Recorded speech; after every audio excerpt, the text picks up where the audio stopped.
us as we cover many an insane movie and numerous cult TV phenomenons. Are you ready to get jacked up? Are you with us? Then listen on.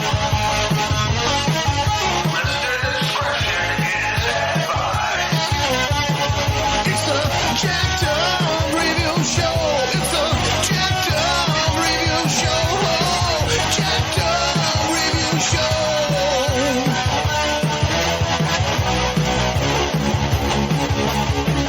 It's a Jacked Up Radio Show. It's a Jacked Up Radio Show. Jacked Up Radio Show.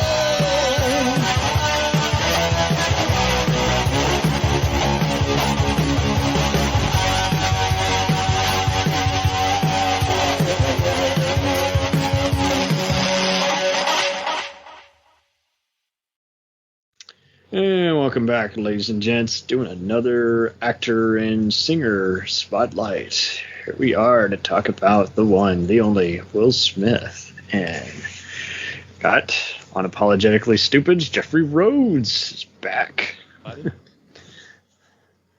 Yeah, Enemy of the State superfan Jonathan Mark is back. What's up, everybody? And we've had It's the Radio Show on before, but this time we got M16 in the house. Yes, sir. Glad to be here. Anytime. So I'm just going to circle around on how we all got into establishing ourselves as some part of this fandom. The first timers go first. So, M, when did you decide you were going to pursue all of Smith's movies, that he had this unspeakable charisma? Probably goes back to his hip hop days. Nice. That's where it started. Just seeing him on Yo MTV Raps. He, like you spoke about, he got charisma.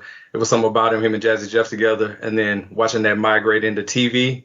And he's like he's a naturally funny guy. So I just tend to migrate to some of that. So I would say that hip hop was what pulled me into starting my being a fan of his work. Stellar, yeah. That's very well said, because it seems like, I don't know, that is true. There are some fan groups who kind of forget about his music career, and they only seem to know about the music side or the acting side. I'm like, for real? I mean, he was kind of one of the ones who kind of broke through that whole barrier. It's like everyone was listening to his music at the same time he was coming out with a new comedy or ensemble he was a part of. It's wild. And I think it was Jesse J he would act with. He was on Fresh Prince as well. Or was it? I forget his name. Jazzy Jeff, DJ Jazzy Jeff. Yeah, that's the one. Yeah. Okay. And no one seems to talk about him as much. He kind of got quiet after a while, like disappeared. Yeah, he's just a little bit more low key. He stuck to the music. He wasn't really. You could tell from him on the Fresh Prince, he wasn't really no actor. So he stuck to what he really knew best, which was making beats. Just here because Will, invited me to a party and we happened to get paid. Yep. To entertain. Okay, Jeffrey, when did you decide that you were gonna keep seeking out this guy's comedic and dramatic flair? That's what a loaded question. I know, I'm the worst.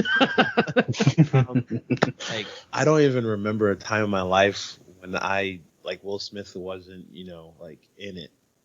Right? I was born in 55, so I don't remember. Everywhere. I wasn't old enough to remember Fresh Prince when it actually came out. I'm more of a Nick at Night kind of a guy, and I remember when I first got my TV in my room, and only thing that would play on Nick at Night is Full House and Fresh Prince of Bel-Air, and so I would just gravitate to his character, just the story of the Fresh Prince of Bel-Air. It was so cool, seeing this kind of African American family portrayed like this, and seeing a fish out of water story with a guy from West Philadelphia, not the best place, going to Bel-Air and all that stuff. So that really resonated with me personally. I love Will Smith. I love Will Smith. I probably copied most of my personality just because the way he acted. Like you said, he's so cool, has that charisma and things like that. I just remember growing up and just having him everywhere. As you would say, like a lot of people forget about his music career and that he was like a rapper like slash actor at one point. And I remember at least one point, I think like first album I think was Lost and Found. Like his last album was my first album I ever bought in my whole entire life, Lost and Found, and I could rap that thing forwards and backwards. So I listened to it so many times.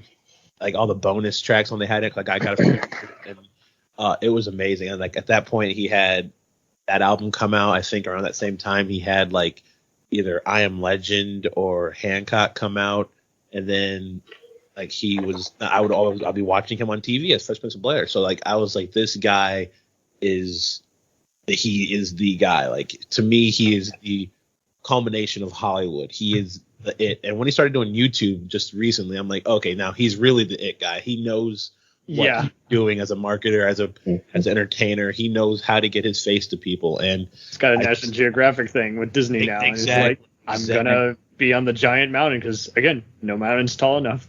Yeah, exactly. I think around that time, 2005, when I was like 10 or 11, like I kept seeing his face everywhere. I think that's when I was just like, okay, I need to see what else he does, and I just kept following his career.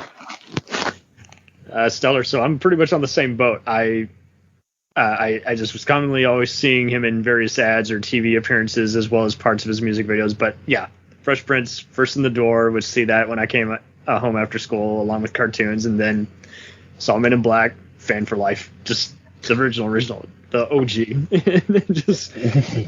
And I mean, I'm talking, this was VHS era, so I saw everything, the music video that played after the end and everything. It's just like, these guys are an unusual duo. I'm a super fan of everyone in this cast. It's such a great show.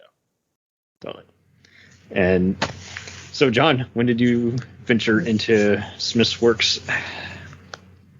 Well, thanks to my brother, he rented 3 VHSs of Bad Boys, Independence Day, Men in Black, all together. Together? Yep. What a great lineup that is. Well, since to compliment your avatar, when did you get into Enemy of the State? Surprisingly, that was actually later on in my life. It didn't get shown as much. It's like exactly the powers that be felt, are you talking about us? We're watching you. Oh, yeah. He chose just so many unusual blockbusters for someone to get into that at such a young age, such a, uncanny background. And it seemed like everyone else often, I don't know, they just would get placed in kind of unusual movies that didn't really showcase them at their best. And he was fortunately able to get in and just kind of be in a few small ensembles, and then, all those other giant blockbusters is like everyone's a fan for life. It really was. Yeah, that's what it seems like. I don't remember which one he shot first, Independence Day or Bad Boys. Bad Boys. Was it Bad Boys? Mm-hmm. Yeah, I remember, because you're also talking to a resident Michael Bay fan. I just remember. Same here. Yeah. I defend him all the time. He's amazing. I will defend Michael Bay to the day I die. But, Same here. I remember him talking in some video I saw where he was like, there's one, like the iconic scene from that movie where Will Smith, his shirt, like just kind of like half off running on the shirt. I think Michael Bay wanted his shirt all the way off, and then he was just like, no, like, let me just keep it on, but like keep it open. It's like that. And then he shot it, and then he saw the way it looked, and he was like, I just made you a fucking movie star. and it was so true, because I don't think he's looked back since then. Like he's had so many hits after hits. Absolutely. And it's just so wild how he just has this undying energy. It's just, I think everyone wants a piece of that, and that they just want to know how you can just kind of go to and fro, and just, he basically brings a party to your doorstep, in that he can be having a serious conversation with you, or he can be having a joking or random conversation, but it's not a conversation you'll forget, Yeah. That's why I liked his kind of later stuff with the YouTube, the Facebook, forget that show, Red Table Talk with his wife and his daughter. That was eye-opening too. Yeah, like you get like the different side of him, kind of behind the scenes of what was going on. I don't know if you guys have ever watched any of his YouTube stuff or, you know, his internet stuff, I should say. I caught up with a bit. I had a pal who was watching YouTube on his phone, and we would just continually, every 20 minutes, there would be a Will Smith video that would be recommended. And we're like, yeah, we're going to probably want to watch this. Because it's going to be a cool story. Because he's a great storyteller. I just got his book for it's on my bookshelf for Christmas, and I haven't cracked it open yet, but I'm excited to see, because all the stuff that he talks about, like he bears his soul on his internet stuff, and he talks about what happens behind the scenes during his God days, I should say, where he was just everywhere, and it kind of gives you like a little insight of what his thought process was, and how he talks about how he wanted to be the best, and he wasn't going to stop until he was, kind of a mentality. And it showed in all the works and all the things he chose. I mean, Wild Wild West, okay, everyone gets one. Everyone gets a bad movie. Which is the first movie of his I saw in a theater, unfortunately. Oh, man. How was that experience? Interesting. At least good. That's at least all I'll say. Interesting. It is kind of wild, though, how he's kind of been fortunate enough to always have like some kind of project going on that everyone has kind of known about in some way. Like my folks would even jokingly reference the song Parents Just Don't Understand. And it was kind of wild how it's just interesting how if you didn't know, again, like you say, his music or one of his movies, like you've seen him in some capacity, you know, it's just, I mean, that's the thing when you're on, you know, radio, TV, and like the big screen, people are going to hear about your name. They're going to see your work, and then you're going to become like what Will Smith became. I mean, I feel like only a few, like a handful amount of people have done what he has done. Like I would consider maybe like Jamie Foxx is very close to Will Smith. But like even then, like Jamie Foxx and like I'm trying to think of another one. Like maybe like Jared Leto. I mean, he was in 3 Seconds to Mars. You know, he's more of a critically acclaimed actor. But like none of them did the numbers that Will Smith has done. Yeah, you could find out years after the fact, I hated touring and all that jazz, and you would never know. Exactly. He's just the minute he leaves the room, the energy dies. And you get that from just like all his interviews. I kind of see in the selection I kind of believe that's why he didn't choose Matrix.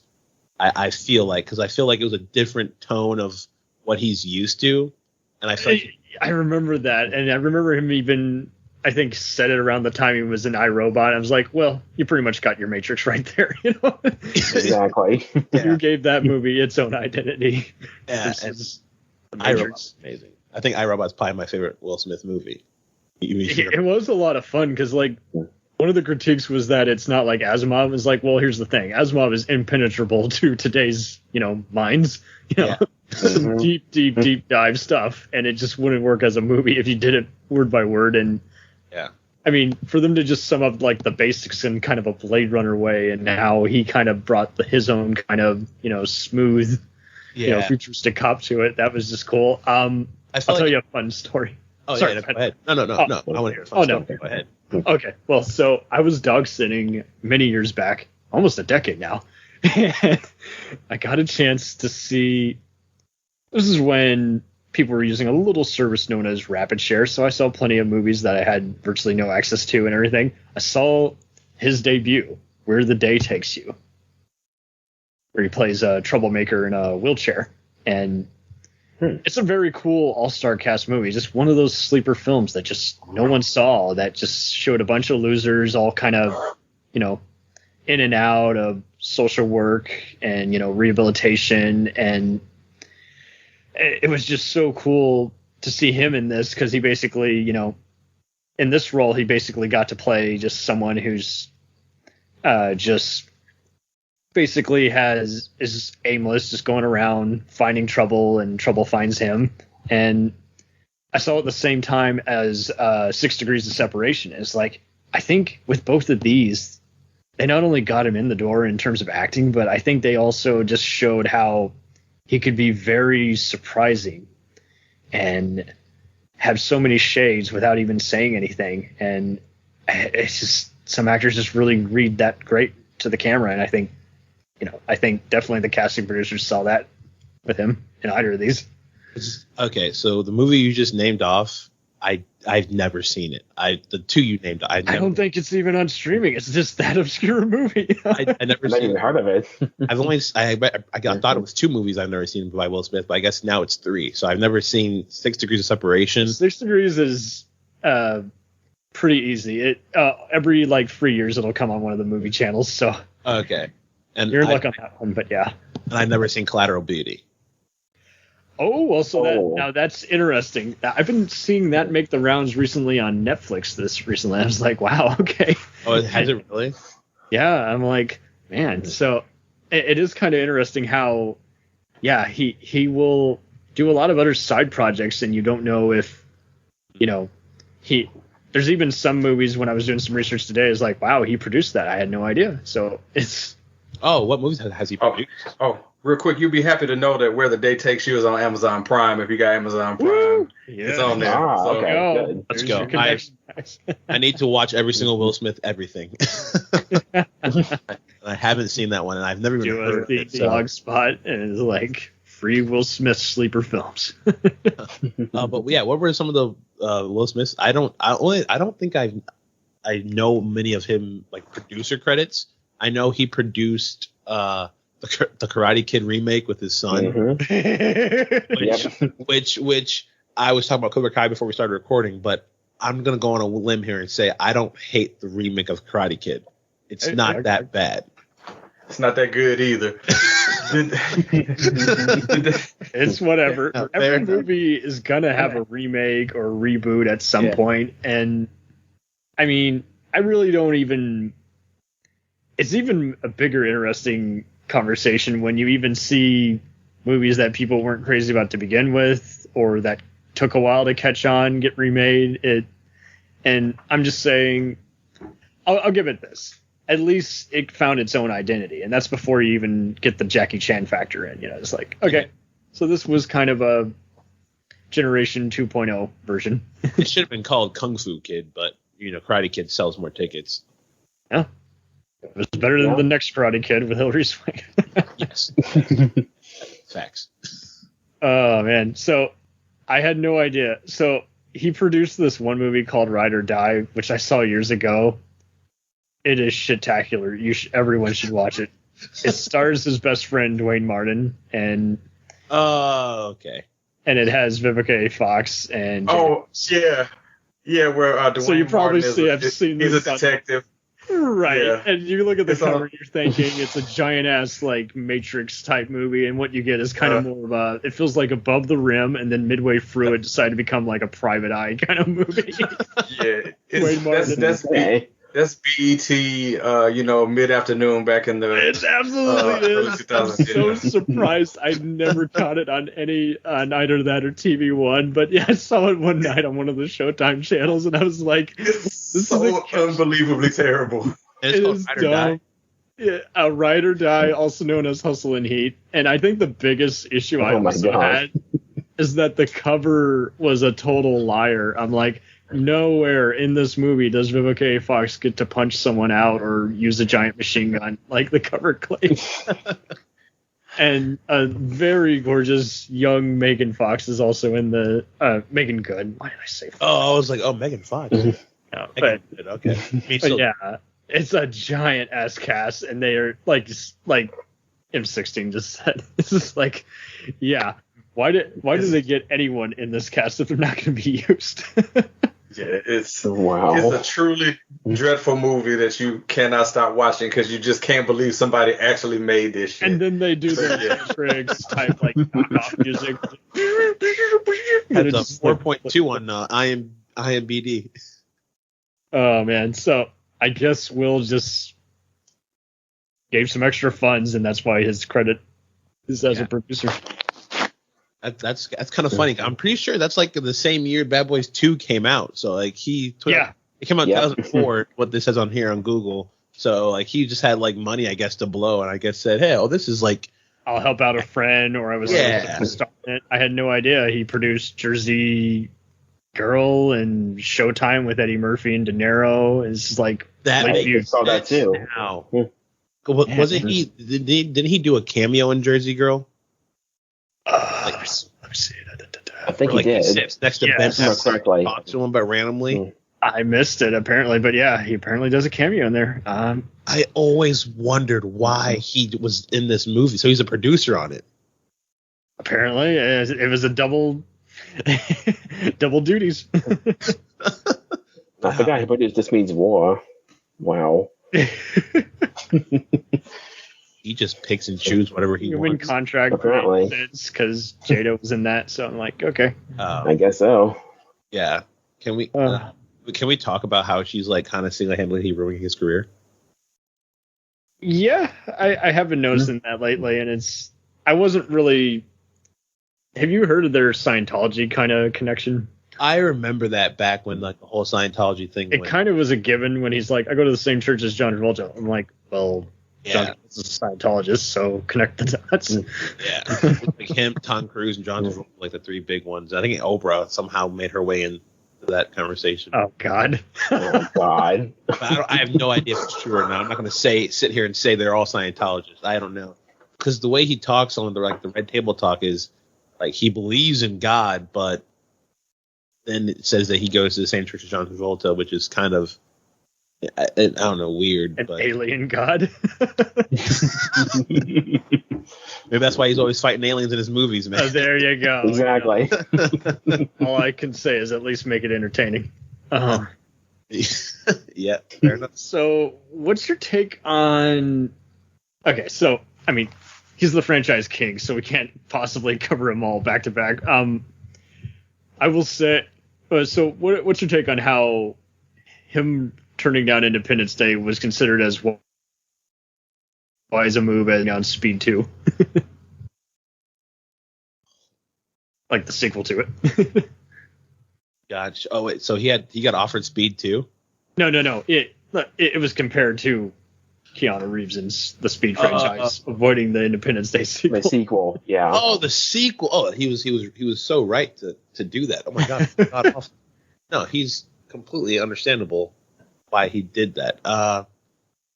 He probably saw the way that Men in Black performed sequel wise, and he was like, my track record with aliens and sequels isn't good, so let's just stop. Let's just stop. He also probably read the script for Independence Day too.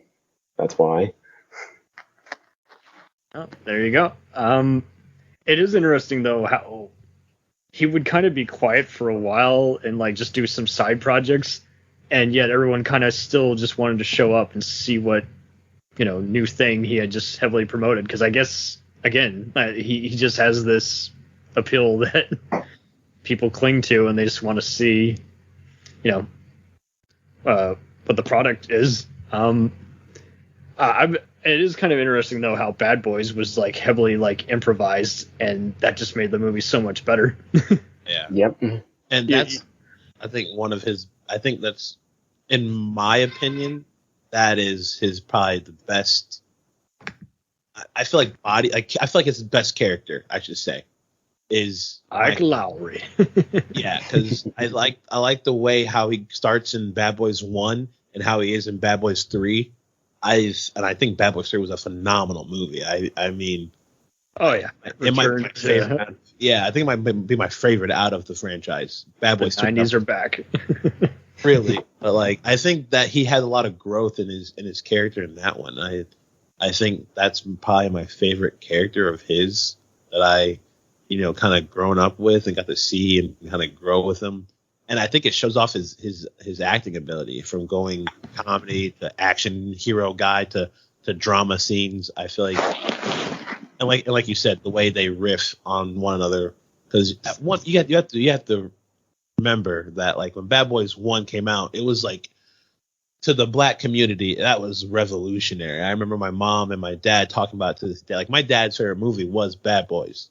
Because I even knew a bunch of independent filmmakers and they commonly would mention Michael Bay is one of our favorites. Did you see Bad Boys or The Rock? You know, Yep. and Back when he we're was doing these low budget horror movies and hood films, and we're seeing, you know, again, Bad Boys, and it's a different, you know, you got all these other guys who have worked on Lethal Weapon and Die Hard type movies. You had just a ridiculous pairing that was originally like slated to be like Saturday Night Live comedians, and they avoided that altogether. Yeah, They got it was John Lovitz, Dana Carvey was the two. Who was it? John Lovitz and Dana Carvey was the two. Yeah, that's exactly And I feel like they struck gold with Martin Lawrence and Will Smith. You know, these two both had #1 shows. I mean, The Fresh Prince of Bel-Air was like a #1 show, I feel like, at the time that it came out. And while he chose him, and then you got like, you know, the Martin show. Like Martin was, you know, doing his thing too, and it was just ratings. So you take the 2 stars from these movies, put them in this buddy cop film, and I don't want to like say anything false, but like I think it was like the first time you see 2, you know, black guys starring in an action movie directed by like this white guy who used to do music videos, and now he's doing a high budget, you know, fast paced action movie, and they struck gold with it. It was amazing. I will to this day say like that.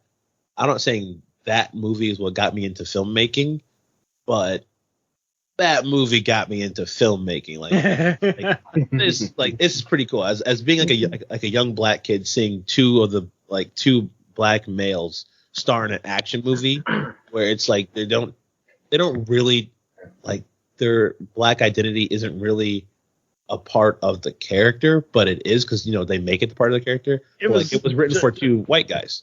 It was essentially Beverly Hills Cop 2.0, where you're having again a guy and detectives who live like a middle class life, and then they're having to take on these violent criminals who, you know, and it's like scum of the earth, basically.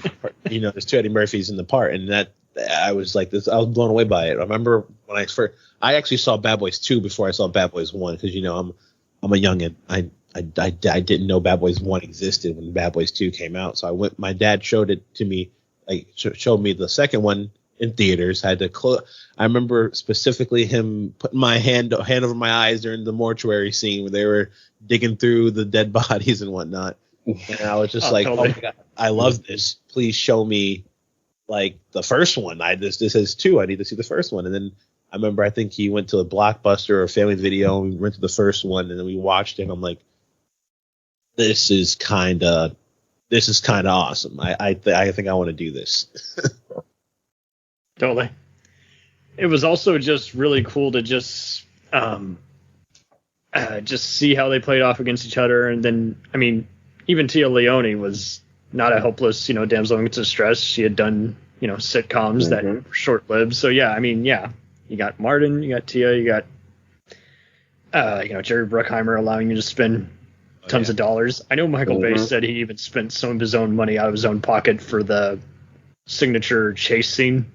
Yep, he did. He's like, I'm still waiting on them to pay me back for that. Oh, what a man. It's got one hell of a cast too. Like just actors who would go on to like bigger stuff. And I'm like, wow, okay. It was a franchise that started a lot of people off. Especially, I feel like Independence Day was, you know, good and everything, but I feel like he shared the screen with, you know, Bill Pullman and Jeff Goldblum and, like, you know, the other people who are already kind of veterans in the Hollywood. I think Bad Boys is the movie that, like Michael Bay said, he is a fucking Hollywood star after that movie. Oh, totally. Oh, yeah.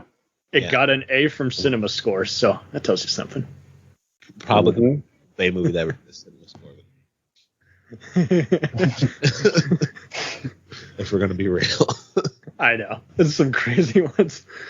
When we did the video game takedowns, we were surprised at how many people liked a lot of various movies where we were like, really? Okay. House of the Dead got an A? What? Yeah. So let me ask a question, if I may. How have we gone this long about talking about Will Smith and Hitch hasn't come up yet? I mean, it's everybody's I favorite. thought we were going to go chronologically, but yeah, sure, we can talk about Hitch. Hitch, I think, is like when he basically, I think you could say he gets like to the 5th stage of his career in just 5 years, basically. It's like when he gets to Hitch, this is like immortalized. He can do just suave comedy, where he's being a self-help, author, and that was just. It really was a very clever movie. It has so many, it has so many quotable lines. I remember just seeing, the bee allergy scene or whatever fish allergy. I forget what allergy scene it was. And him just going and seeing his face in reflection. I remember that happened. I think it was in the trailer. And I was like, oh my God, I want to see this movie. This is amazing. I forgot about it, but yeah, there's just so many gags in that film, and every once in a while I will see someone like quote it. I'm like, oh, okay, I know what you've seen. Yeah, and I'm not gonna lie to you, I've taken some of his advice, like the character Hitch's advice, like the whole you go 90 and make them go 10. I've definitely done that in real life, and it works. I'm just saying. There you go. Yeah, and. Who else would you possibly have cast in this role? Honestly, I have no idea. I'm really surprised he hasn't done a TED Talk. Yeah, I mean, I feel like he does basically. Like his right, he has been legit. This is basically him doing him giving inspirational speeches to people all the time. Totally. And I guarantee you, if he held one, it would sell out like within 5 minutes. Oh, I would think so. Fair enough. Yeah, no, that's Oh man, yeah. I mean, what did you got?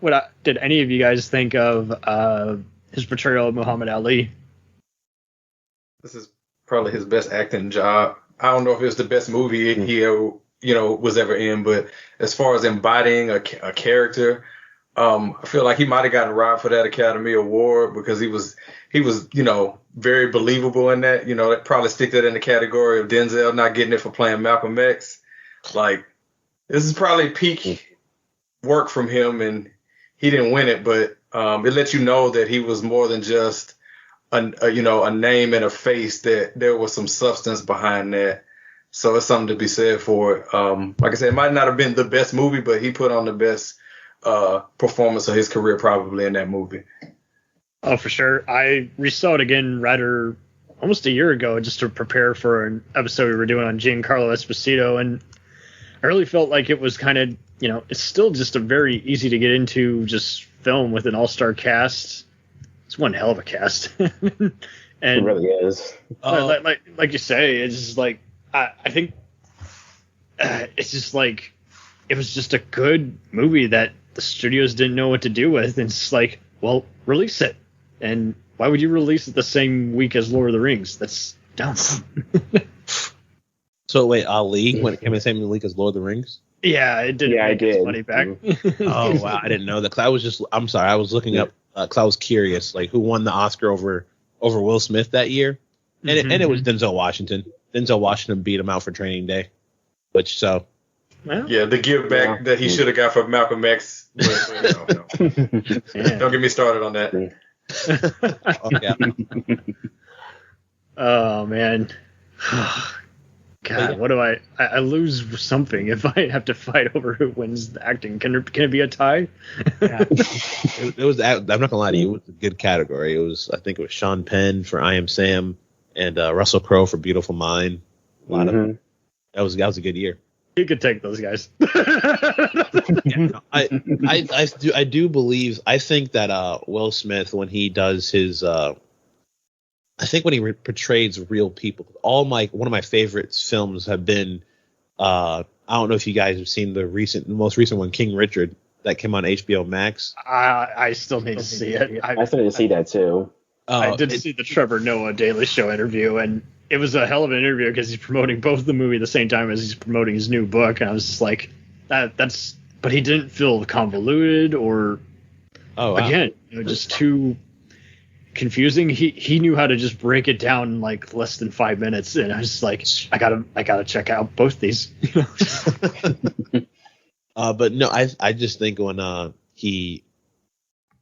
he has something to pull from, I think that's when he has his acting chops. Like with Ali, there's a person, like it's based off a real person. Yeah, with Ali, it's he wasn't just a boxer. He was an activist icon. Yeah. And I feel like he got the accent down for Ali down. Like I sometimes when I was watching the movie, I was like, okay, like I don't know where Will Smith is. You know what I mean? Like all I see is Ali, which I think they call those like chameleons in like the Hollywood term. Right. Yeah. Like that was very Leonardo DiCaprio-esque, Daniel Day-Lewis-esque, where like you get because most of the time when you see a Will Smith movie, you see Will Smith in a movie. And I feel like Ali is one of the rare times where you just see him play the character, and that's why he got nominated for the Oscar, because I feel like he deserved the nomination. And totally. Yeah. What was everyone's take on Concussion? Again, playing a real character. Because I know his accent got like a little critiqued, even though the real life guy approved of it, and I remember he said in like an interview, he's like, in all fairness, I was in a concussion. I think it's an interesting movie. I'm just really annoyed that they couldn't actually say the NFL legally. Oh, really? Without being accused of I didn't know they did defamation that. purposes. So I was like, yeah, you can call them out, but you can't name them. I'm like, but that's the point. I don't think I've seen Concussion enough times, or even like recently, to like have like a real opinion on it. I remember when I first watched it, I was like, okay, this is good. A little Oscar baity, but I enjoyed it. Yeah. It does make you wonder if they had to change it to Oscar bait midway through, or if they just wanted to make a good movie and then, I don't know, they just played around. Yeah. You know how producers are. It is kind of wild, though. I do recall, like, everyone kind of thought he was going to, like, get some award attention for, like, 7 pounds, and then it's like the movie just didn't do as good, and so I think they just abandoned that idea. 7 pounds is the only one that makes me cry like a little baby. It is a hard to define kind of movie, because Really? it's like there's 2 different acts, and then it's just tragic as all get out. And And I don't know if this is like accurate, but I feel like 7 pounds came out like either after or around the same time as I Am Legend. Yeah, I think he got back to the part of I do 2 different kinds of movies each year.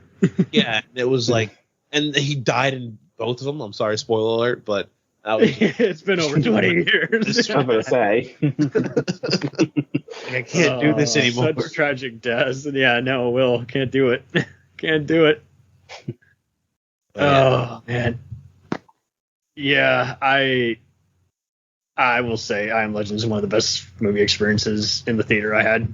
I know John's not as crazy on it, but in all fairness, I think it's just more of the CGI zombies, and it is interesting how they portray them as more zombies when, like, in the book, they're supposedly like vampire creatures that taunt the protagonists. And That is true. I think I Am Legend might be like the first movie where I was aware of the gravity of Will Smith, because totally. I feel like I was in I think like junior high when it came out, maybe high school. I don't know. Everyone was talking about it's like, you gotta see it. It's so shocking. It's a PG-13 horror that doesn't suck. Yeah, and I feel like it was like marketed as like this is like thriller horror movie, and then I expected like to be scared and whatever, and like I thought there were gonna be more people in it and whatnot, and it was just him carrying the movie by himself. I'm like, I remember the opening, I'm just like, this is kind of boring. As like a kid who was like used to seeing Bad Boys and in your face, all that stuff, and then at the end, I'm just like, this was amazing. This guy just carried a movie by himself. Like this, he's the real deal. And in his dog, and much like in Ali, it's interesting how when he ever does like workout scenes and just looks around at like the abandoned city, you kind of feel the gravitas of him like establishing he's going to carry the movie on his shoulder. I think going into that movie, because I've seen like all like his like Ali, I saw after I Am Legend because, again, youngin, I wasn't allowed to see Ali because it was rated R, and so I didn't see it until I was in, like, same way. Strict parents is like, unless it's on TV and it's modified. Nope. Except for Bad Boys. My dad loved Bad Boys enough. If it's a great comedy, that's the only one. So like I said, I Am Legend's like the one I knew. I was like, oh, this guy, I seen him on TV. I have his album at home, but he's a real actor. Like, he's in the same realm to me as Denzel Washington. He's actually hanging out with these A-listers and doing what they're doing, But I think he's doing it better because he can bring in the money like no one else can that I've. Oh, totally. When I saw The Pursuit of Happiness, I think that's when he started getting even more like award attention and switching around. Like, Hitch had shown he could do straight face comedy as opposed to over the top comedy, situation based stuff, or just ensemble. And when I saw that really opened up my eyes. I mean, people, when they think of homeless movies, they think of a few like druggy comedies or even The Soloist, but it's like, Pursuit of Happiness was just great for me to see at such a young age. It gave me a lot of empathy. It's like I stopped thinking of all the fascist kind of viewpoints of, people who are homeless don't try. I'm like, no, that's not true. It happens to anyone. It's that scene because I remember I watched Pursuit of Happiness at a much older age. Like, it wasn't one of the ones where like, hey, you want to go see this one? I'm like, nah, like Will Smith. But like, it's not, he's not shooting zombies or he's not killing animals. Before I was old enough to understand that. So like, I've watched it probably like senior year of like high school or something like that. And like the scene where he yells at his son and then his son starts pouting and he apologizes, like, don't let anyone in this world tell you can't do something. Not even me. I was like, oh, what is this? Like, this, he's the gift that keeps on giving. You know what I mean? Like, oh, totally. Definitely. It was a powerful scene. Well, it's easily his best performance for his kids. His kid Jaden. I mean, you're playing Jaden, and you're both just so powerful to just say everything's gonna be fine, but you got work with me. We're not sleeping here tonight. Pursuit of Happiness. I kind of got a story that goes along with seeing that movie. When it came out, it was my wife's birthday and she wanted to see it. The only problem with wanting to see it was the day that she wanted to go. I'm from New Orleans, and this was back in 2007. Oh, okay. We were playing in our big first playoff game after the hurricane, but I had to go take her out because she wanted to go see it. So I'm sitting in the movie theater. My team is playing in the biggest game we've ever played in, and I'm watching not a Will Smith action movie. I'm in there with a Will Smith tearjerker. I'm dying. I'm like, I want to know what's going on with the game, and I'm in here with this melodrama. It was driving me insane. We won the game, but that's not the point. It's a tearjerker. I was dying. It really is, and it's a natural kind as opposed to the dog died in a Disney movie. No, none of that. No soap opera here. It's all it's based on a guy's true life account, and this is like, what do you do when basically you burn so many bridges in the business world? And wasn't he like, he was divorced, I think, if I remember right, or the real life person? Or no, just the character in the movie. Like, the wife just walked out on. She just couldn't do it. She didn't want to be a mother. She just didn't want to do it anymore. So she just was that was Sandy Newton was she the wife? Mm-hmm. Was she in this? Yeah, that was where I started noticing her. Is like, okay, so she's not going to just keep popping up in unusual, period pieces and blockbuster movies. It's like, okay, here's a serious role for her after Crash. Okay, cool. And I mean, it really is a cool kind of testament to single parents. I'm sure if you asked them to watch this movie, they'd be like, oh, no, it reminds me too much of my real life. Yeah. Yeah. How do you keep it together when you're already feeling like you're going insane? And every movie he does, I feel like it just kind of complements one or another. Like, again, the sci-fi ones he wouldn't have done if he hadn't done one versus the other. And I feel like he wouldn't have done 7 Pounds or Collateral Beauty if he hadn't done this or Hitch, Yeah. Yeah. He knows that he can he can do it, and it kind of built on his confidence, and then totally it can expand. Yeah, but showcase his range also. Yeah, totally. You build up. He knows what he's already built upon. So if you're gonna build this kind of house, well, now I'm gonna build a different kind of house, and then that one was made of bricks. This is gonna be made of metal. yeah. This is gonna be made. I don't think his range is talked about enough, to be honest with you. It really isn't. I think everyone's so distracted by the persona they're used to seeing that. I don't know. It's kind of just in general. I don't know if it's just laziness or people don't want to get that deep with when they explain why they love what they love. I don't know. I think, but he's definitely there. Yeah, like it was. I mean, it's like he said about Hitch. If you're going to talk about Will Smith, they're going this long talking about Will Smith's acting. We have to take it back. We're going to go in reverse and talk about that episode of Fresh Prince of Bel-Air. I think you're all know what I'm talking about. Where he meets his dad. Talk about a masterclass. Oh, okay. Well, there you go. There's another one. Yeah, that I don't remember seeing that like on the Nick, because Nick at Night never has like an actual set schedule of when you see it. So I feel like I also saw that episode when I was older, and I already knew who Will Smith. I already seen Pursuit of Happiness. I already seen 7 Pounds. I've already seen I Am Legend, and I watched this episode where talk about his dad coming in town, and he leaves, and he does that, and then he does that scene with James Avery, and then later on to find out that it was improv, and I was just like, oh my god, this guy, like I said, gift keeps on giving.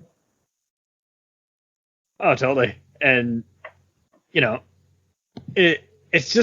a good breakthrough because usually on sitcoms they don't want to get too terribly serious, and it was just interesting to see them just insert a bit of drama in there, and then the laughs come silently, but there's no hurry. Yeah, it's like a breath of like a fresh air, kind of, when like it was heavy, but it was like a lot of like Fresh Prince of Bel-Air was a comedy, through and through. And they had some serious topics before and after that episode, but that episode, I feel like, I don't know, it just grabs onto you, and it's the one that everyone remembers. If you talk to any casual Fresh Prince of Bel-Air fan, they're going to tell you, what do you think Will Smith's best acting was? And like, they're going to say, the one with Uncle Phil, he's crying over his dad. Oh, totally. Because they talked about the dad for so long, so I think it was just the buildup was already there, and so that was just it was just icing on the cake to just finally get a little closure to that. Because usually if you have some closure, that's the end of the show. Like, we've been on this journey for so long, and that's the series finale, and it's like that they managed to make it be to where it's like, okay, well, he's going to keep on living his life with Uncle Phil and company who drive him crazy, but he actually got some closure to why ran away from his mom, and his dad was never there for him. It was good casting with who played the dad?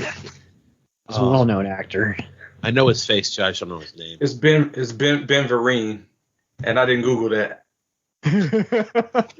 What was he on before? 'Cause I know I've seen his face everywhere.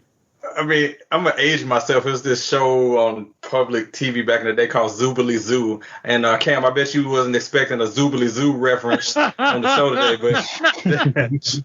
but joke's on you. There it was. Oh God. That's nice.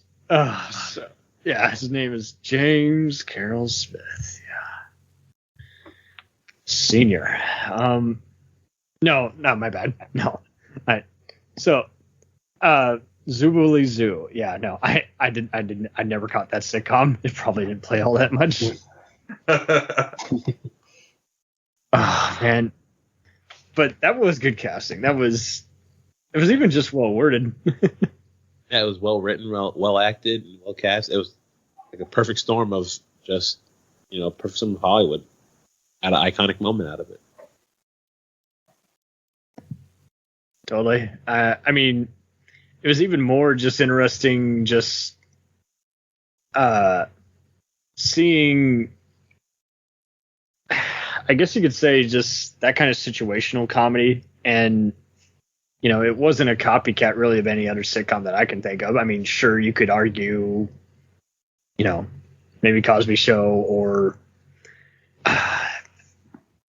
you know, any other situational based comedy probably predated and helped it get in the door. But I mean, I think Fresh Prince still holds up, and that's why everyone keeps talking about the various reunions that were being held these last few years, because everyone saw it somewhere growing up. It just wasn't easy to get into sitcom.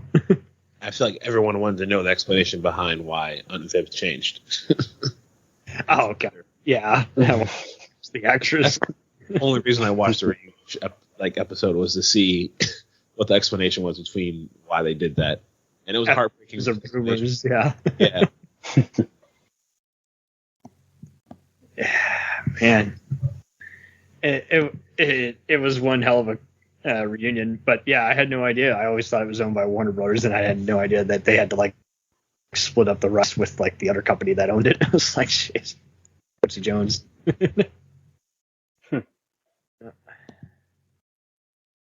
Oh, it's one hell of a show. So now that we're getting to the middle of his career, what did you guys think of Gemini Man?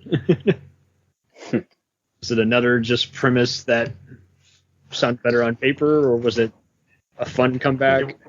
It was bad. It was Bad Boys for Life. 70% loaded is what Gemini Man was, because essentially, spoiler alert for those who have not seen Bad Boys for Life. You know, the whole "is this my son?" that whole thing, except it was better done in Bad Boys. So Gemini Man is it's I won't. It's not bad. It's not good. It's just sort of there. It's like it's just sort of there. It's like the water they give you when you go sit down at the restaurant when you're waiting to figure out what you're gonna eat, and they just give you a water. It's that. That's what it is. Oh man. Oh wow. I mean, that's kind of a perfect explanation, though. I like that. That's good for what it is.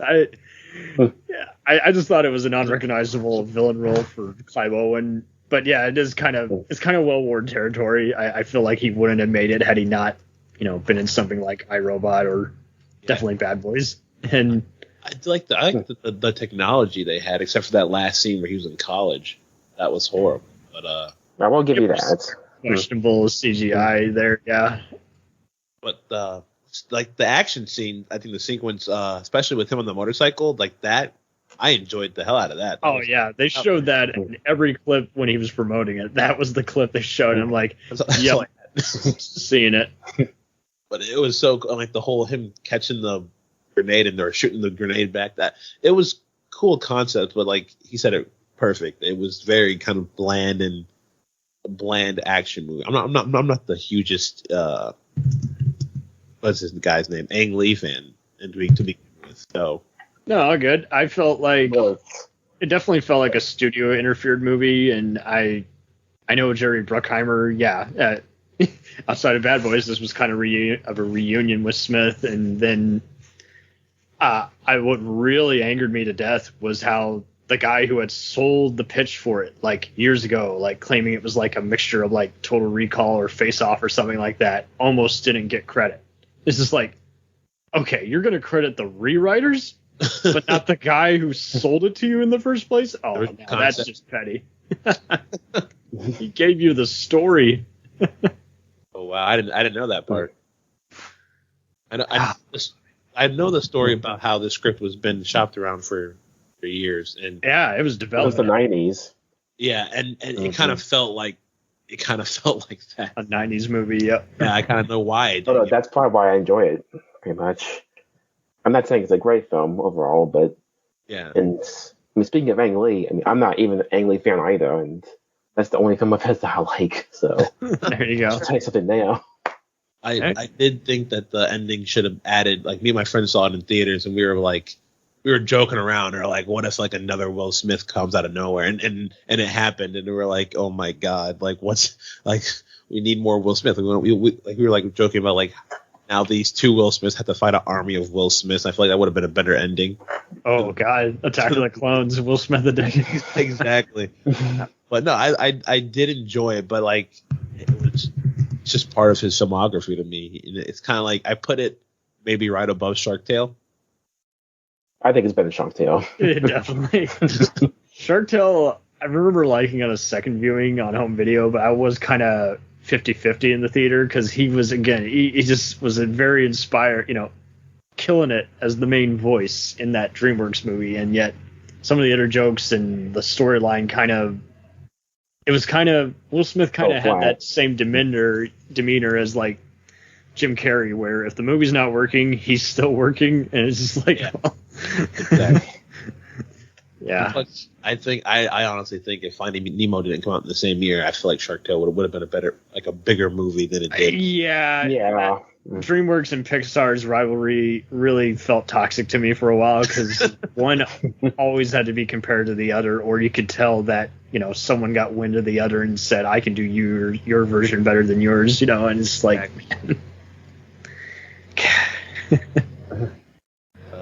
Yeah. Are we going to talk about like his, in my aspects, his probably the worst song he's ever been in? Wild Wild West? Oh no. Okay, well shoot. Now I got to rethink.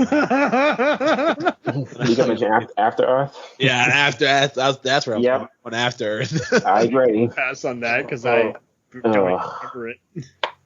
Oh my gosh. I remember that clearly to this day. Oh damn. Okay. Still not as bad as, say, Oblivion with Tom Cruise or Battlefield Earth, in my opinion.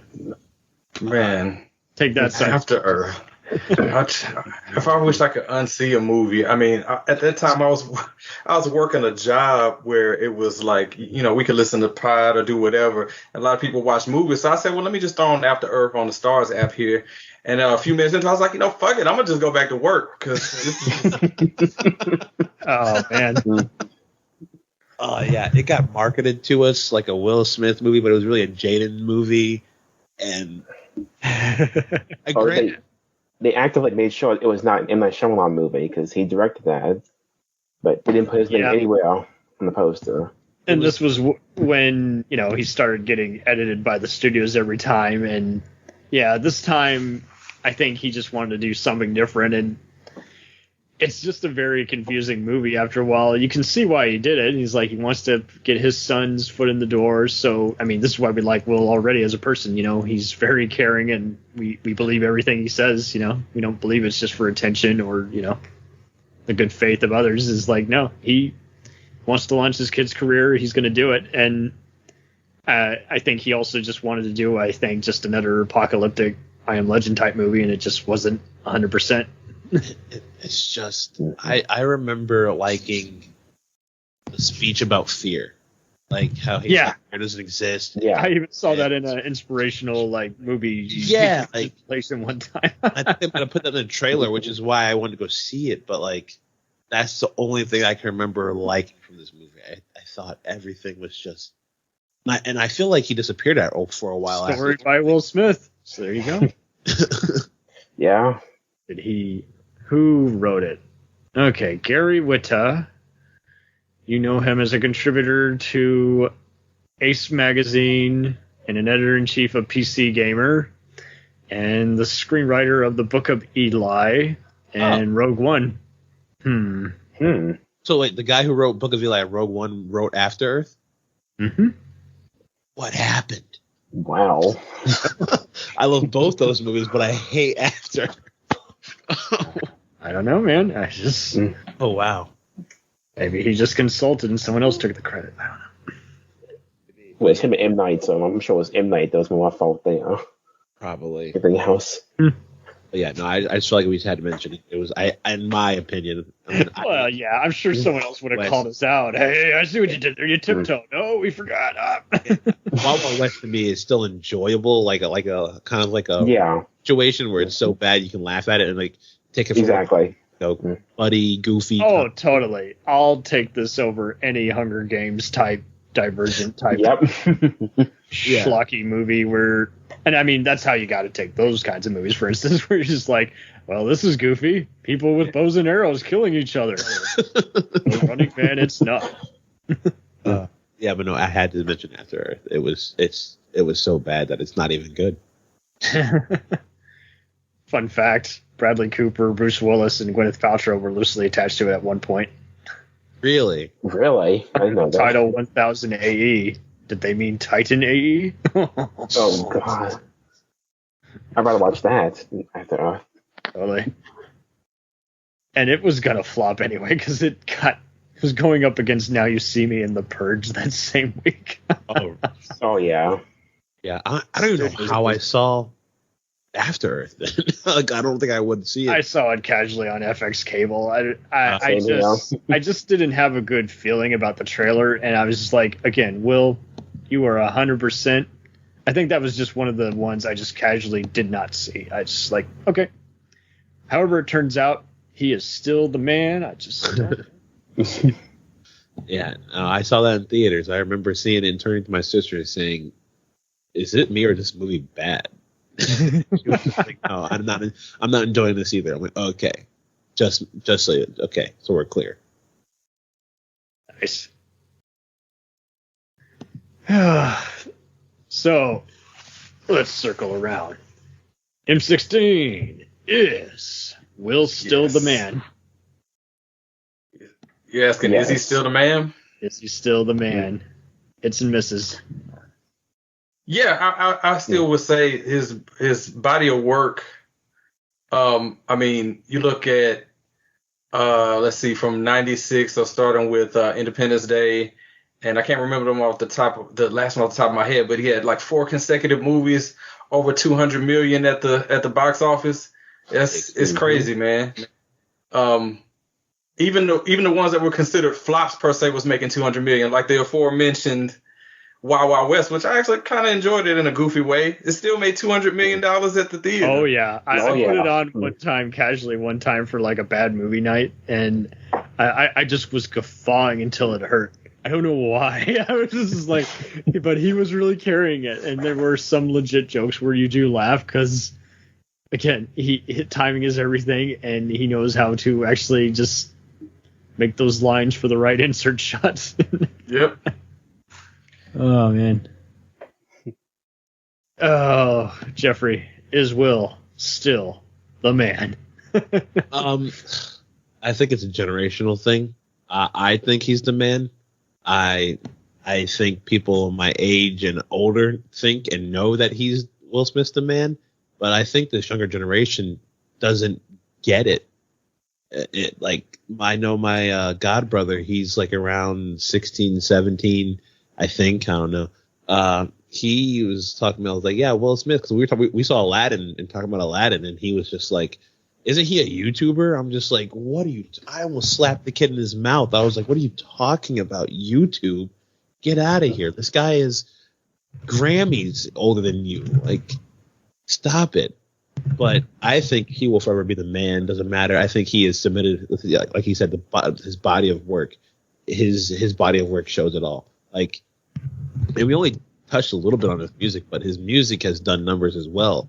Like, everyone knows. Really great singers. Yeah, at one point he had a song to go along with every single movie he was in. I feel like Wild Wild West, Yep, he did. banger, Men in Black, banger. Even the Men in Black sequel, bad movie. Not bad movie, but not a great movie. But I I saw the music video a bunch of times because there's this thing called DVD that was groundbreaking back then. Oh yeah, and I remember seeing it on TRL, like with him floating around the stage in like this black suit, and I'm like, yo, and it's talking about Nod Your Head, like, oh, I love that song. And that's a good connection because I know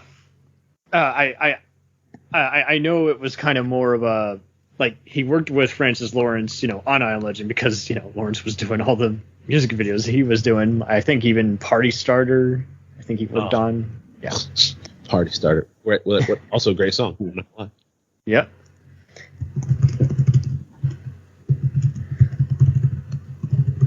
Yeah. John, is Will still the man? Of course. I mean, to me, he always will, no pun intended, and always will be the man. For sure.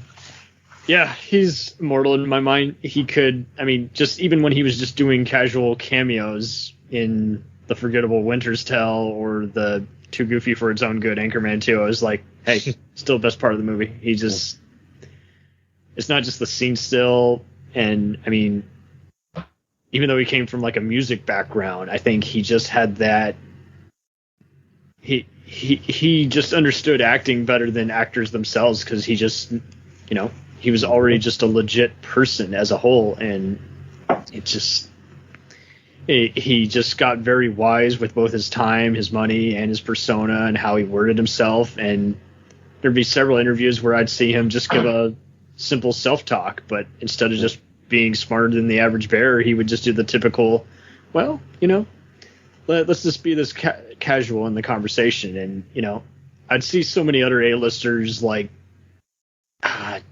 you know, anyone in Ocean's 11 who would get angry at just very stupid loaded questions, and he would just kind of play along saying, are you sure you want me to answer that question? And he just would, you know, use humor to just like tiptoe around, you know, just the stupid unimaginative interviews sometimes. And I think that just played also into his films. I remember hearing about how he had a assistant who would rewrite every script to his preferences. So like he would rewrite the dialogue kind of to more of his persona, and I think that helped a lot. Like he just had a lot of valuable resources at his disposal, and he, you know, complimented every one of them.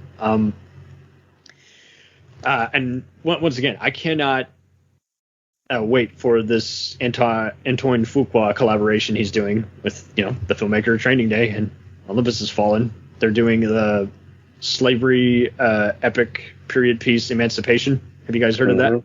I have that. So basically, they were going to film it in Georgia originally, and then when that controversial bills were passing by and, you know, redistricting, you know, Fuqua, you know, grew wise and just said, hey, I know we want our tax cuts and everything, but what are we saying if we're filming, you know, a slavery epic and, you know, in a state that's sponsoring basically, you know, a lot of fascist stuff about material like that. So it's supposed to come out this year?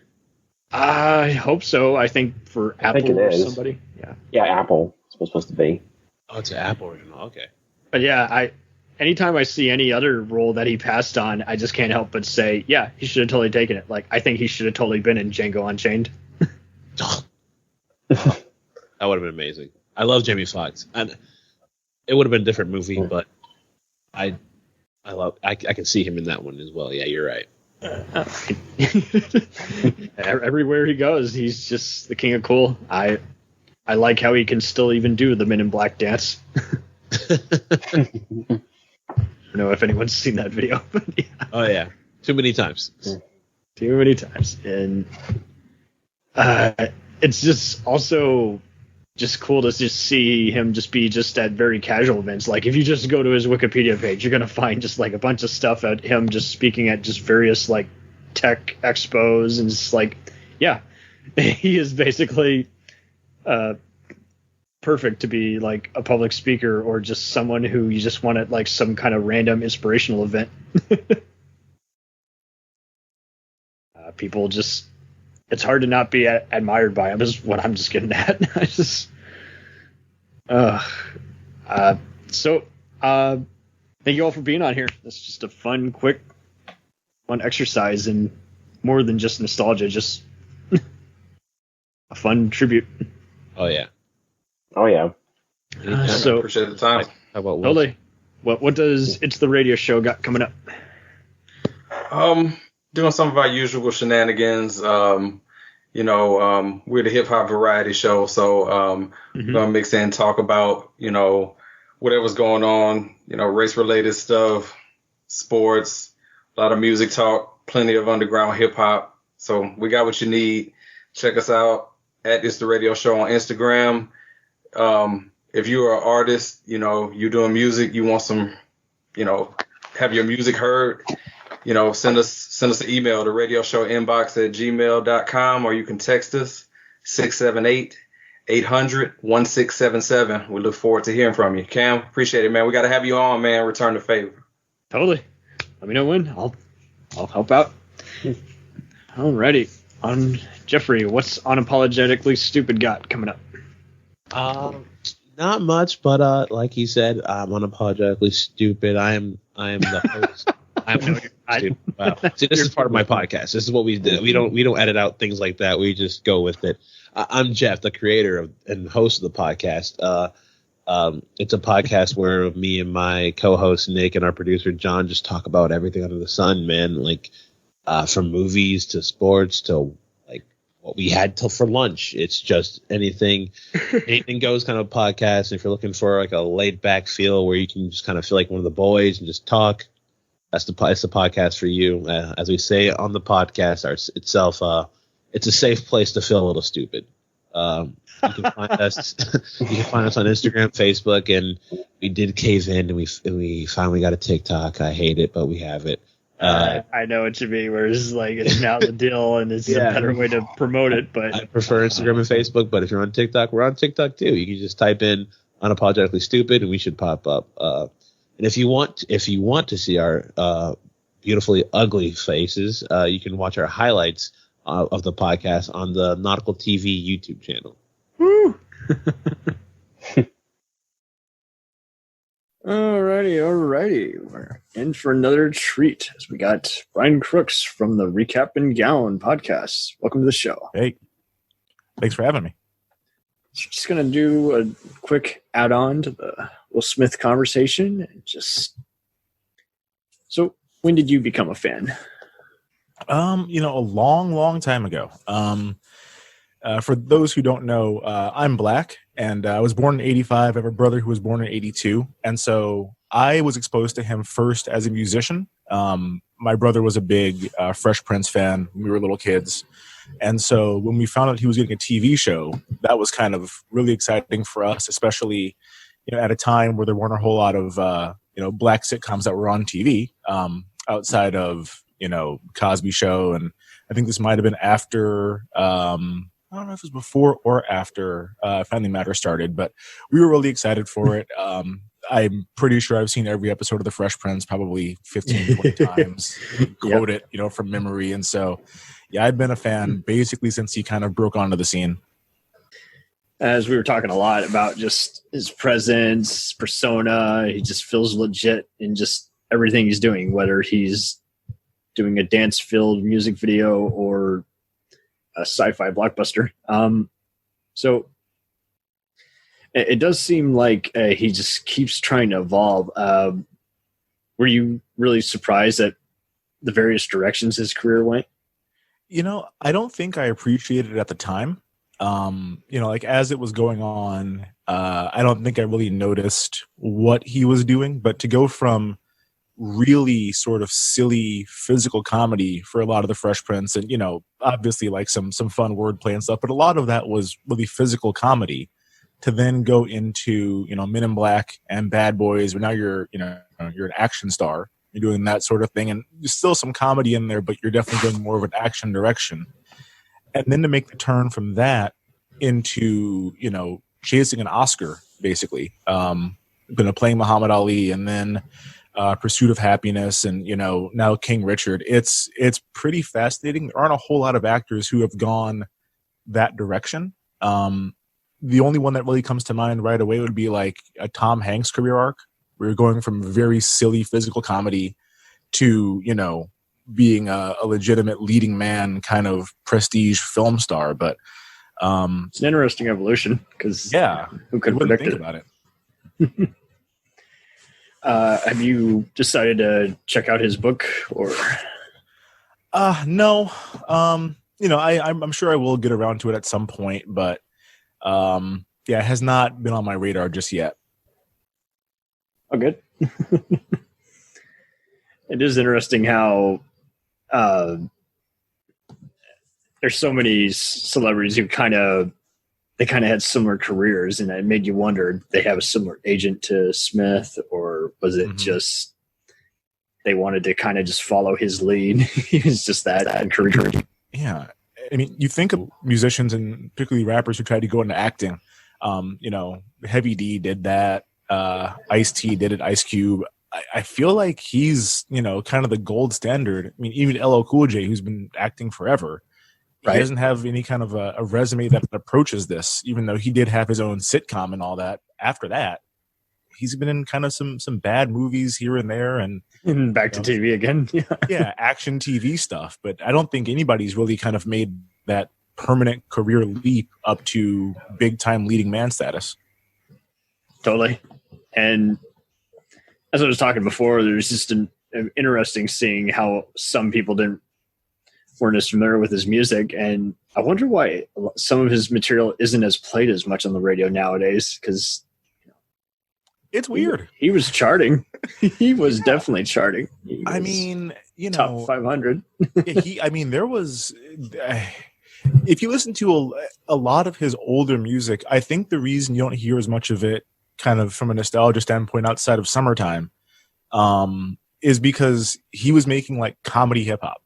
Like he's got a song called I think it's just called I Think I Can Beat Mike Tyson, where the whole premise is just like it's him, talking about how he's gonna fight Mike Tyson and win, and then of course at the end he gets beat up a little bit by Mike Tyson. And like a lot of his songs are kind of that way.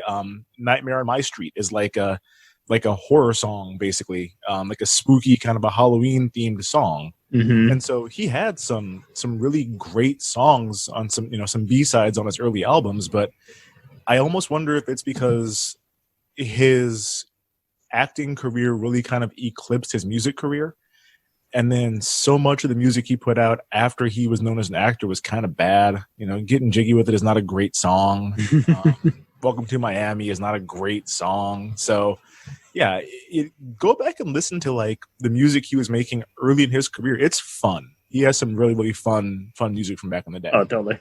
And I mean, even the ones that were accompanying his films were also a fun jam. And so I guess that's a good way of putting it, though. I guess you could say he figured I'm going to choose one or the other. And since I'm now acting, I might as well just concentrate on that.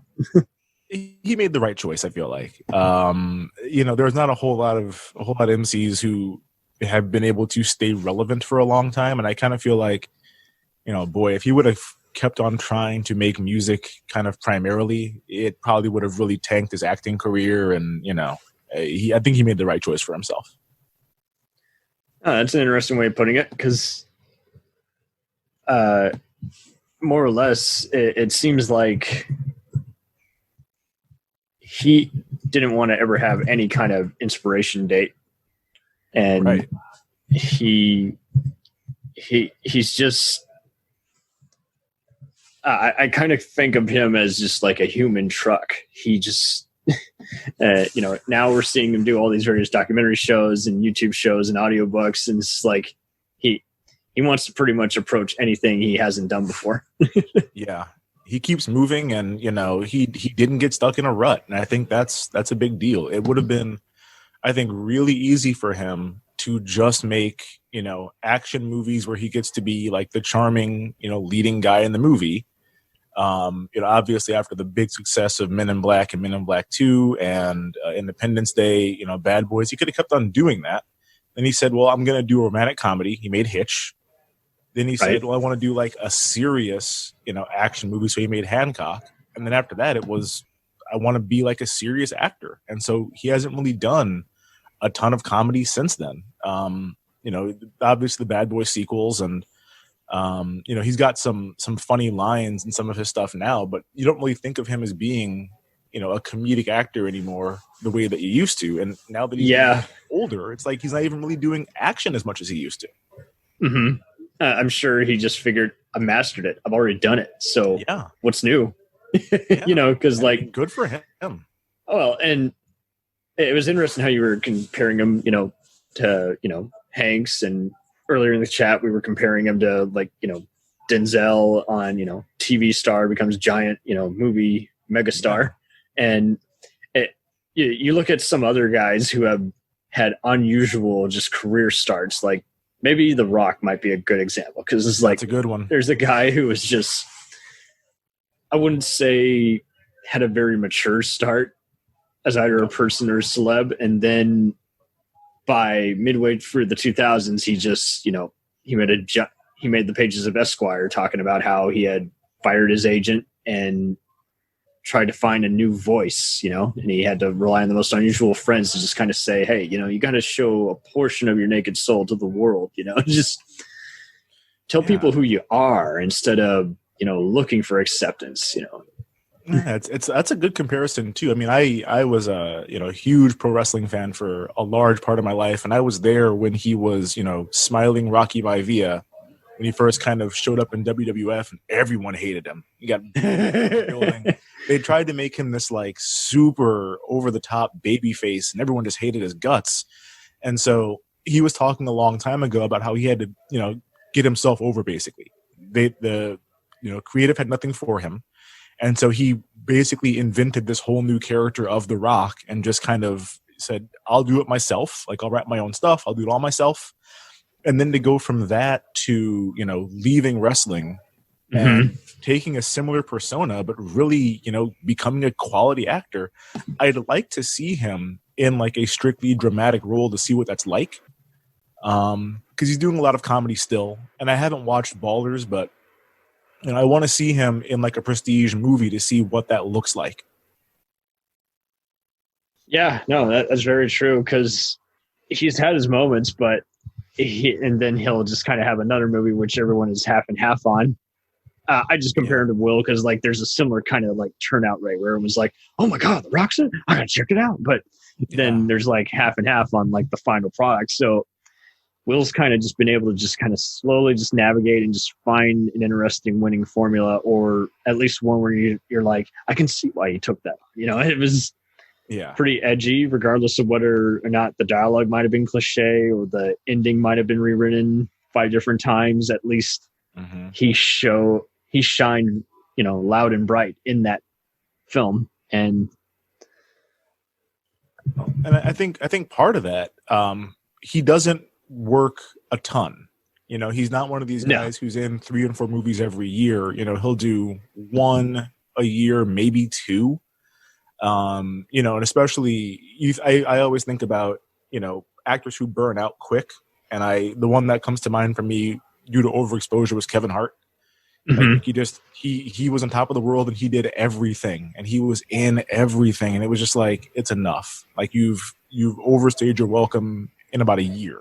And I think for Will Smith to basically do, 1 movie a year, 1 or 2 movies a year has kind of helped him to not be overexposed. And even when he puts out like a bad movie, like, After Earth is not a good movie. But it didn't tank his career because, a year later he's in Focus and in Concussion. It's like, you can have a clunker as long as you're not stacking them 3 and 4 in a row, which I think a lot of actors do. When they're taking too many projects at once, it's like, because of how the studio structure works and all that, all of a sudden you've got 3 or 4 movies coming out in the same year. And if one of them is good, you're kind of on the downward side. Yeah, no, that's very true. It seems like Kevin Hart is kind of like a lot of the Saturday Night Live comedians or maybe even Jim Carrey in his infancy, where it's just like, we just want you to carry the movie. Don't worry that the jokes aren't well thought out or that we're just asking you to just kind of do your thing, make stuff up, and we, whatever we get is what we get. Vince Vaughn's the same way. There was a period there where Vince Vaughn was in a lot of stuff and always played Vince Vaughn. And it's like, I like Vince Vaughn, but I don't need to see you always play, the same exact character. Yeah, do something different eventually. Do something unexpected. It's also just kind of interesting how some of them just evolve at different times and you don't ever see it coming. And some people use the element of surprise pretty much to their advantage, like in every role. And there's others where it's just like, like you say, is like they're just too predictable to where they pretty much are kind of like we were kind of arguing, kind of like more like we were talking about how kind of like Christopher Walken kind of just went into just characterization of himself after a while, while Freeman kind of used it to kind of his advantage, where it's like, I'm going to narrate every fucking movie. I'm going to use that. And I'm going to be just a guy who's got some fun advice and then just slowly kind of has a twist to my character. But yeah, it's like Will pretty much just, you can tell that when he started producing a lot of stuff is like, okay, we're going to do this and that, but this is the ensemble movie here, or this is the movie where I make a fun cameo here, or he can pretty much, he's got so much freedom to roam about in that he can pretty much help propel everything even further. He can just say, hey, this is not what I signed up for. Yeah. Did you know that he had like a special like assistant who would like rewrite a lot of his dialogue to fit his persona? No. Yeah. It feels like more actors should do that. Like it seems like it's it definitely makes better sense, because you get tired of hearing about accomplished, filmmakers and acting talent just going at it where they enter a feud, and you're in a big giant blockbuster and it's running behind schedule, and it's like, come on. Yeah. Yeah. I mean, I feel like now that you mention it, it makes sense because, obviously he as a person has a certain, level of charisma that kind of comes baked in. But you look at a lot of his roles, you see kind of a through line with a lot of the physical performance and also the pacing of some of his dialogue. And it's like, yeah, that makes sense that you would get a guy to kind of punch up the script to suit what you do best. I mean, it sounds a little bit obvious now that you mention it, but yeah, it feels like something that more. I guess not everyone had the predicament. Yeah, I guess not. I mean, obviously not everyone needs that, but it's great to have if you can pull it off. Totally. It kind of almost makes me wish that maybe someone like, say, maybe who was starting out comedic and then doing a lot of dramatic stuff, maybe like Eddie Murphy or Robin Williams. It seems like they, Eddie was, on top of things and then, did whatever he wanted. And then Robin just couldn't help it. He just kept getting into formulaic stuff, or he wanted to do drama, but everyone just says, no, we want you to do this dumb comedy. You got to be Robin. So, well, I mean, Eddie, it's funny you mentioned that. A few weeks ago on our podcast, we're talking about Eddie Murphy. I'm not even sure how we got on to him, but I was saying, like, to me, one of the funniest things to do is go into IMDb and then compare Eddie Murphy's career to Tom Hanks's career. Because for a while, everything Eddie Murphy is in is like classics. Like they're all amazing, movie after movie after movie. Then he hits one point, and after that, everything is trash. Just garbage year after year after year. And Hanks is the opposite. A lot of his early movies, I'm like, this is not that great. Joe versus the Volcano is not that great. Turner and Hooch is not a great movie. Then all of a that's sudden, a fun contrast. Yeah, it starts out slow. Yeah, then all of a sudden it's like, I think it might have been Philadelphia is where it starts. But it's just like he hits this stride where it's every single thing he's in from then on is just like nonstop greatness. And it makes you wonder, Eddie Murphy. It's sad, is it like I know Adam Sandler said he and Eddie had the same like bigoted like agent. Yeah, that's another one that. And it was funny. I saw them both listed once on like an Esquire list of people who had high-ranking movies, which and they were on the same list as Harrison Ford. I'm like, Jesus, this is one crazy list. All these people are going to be in attendance to see their latest film. That they are critic-proof, even though they have bad track record for picking material worthy of their talent. So yeah, I was saying the other day, like Adam Sandler at this point he's kind of like. The comparison that I made, which I know is not kind, I compare him to the Insane Clown Posse. Like you're the Insane Clown Posse of acting. You're no longer trying to make hits. You are not trying to get on the radio or get a Grammy or anything. You're here to play the music that your fans. You're making. You made so much money to where you just don't care. Yeah. You're making music for juggalos, and you know what they like.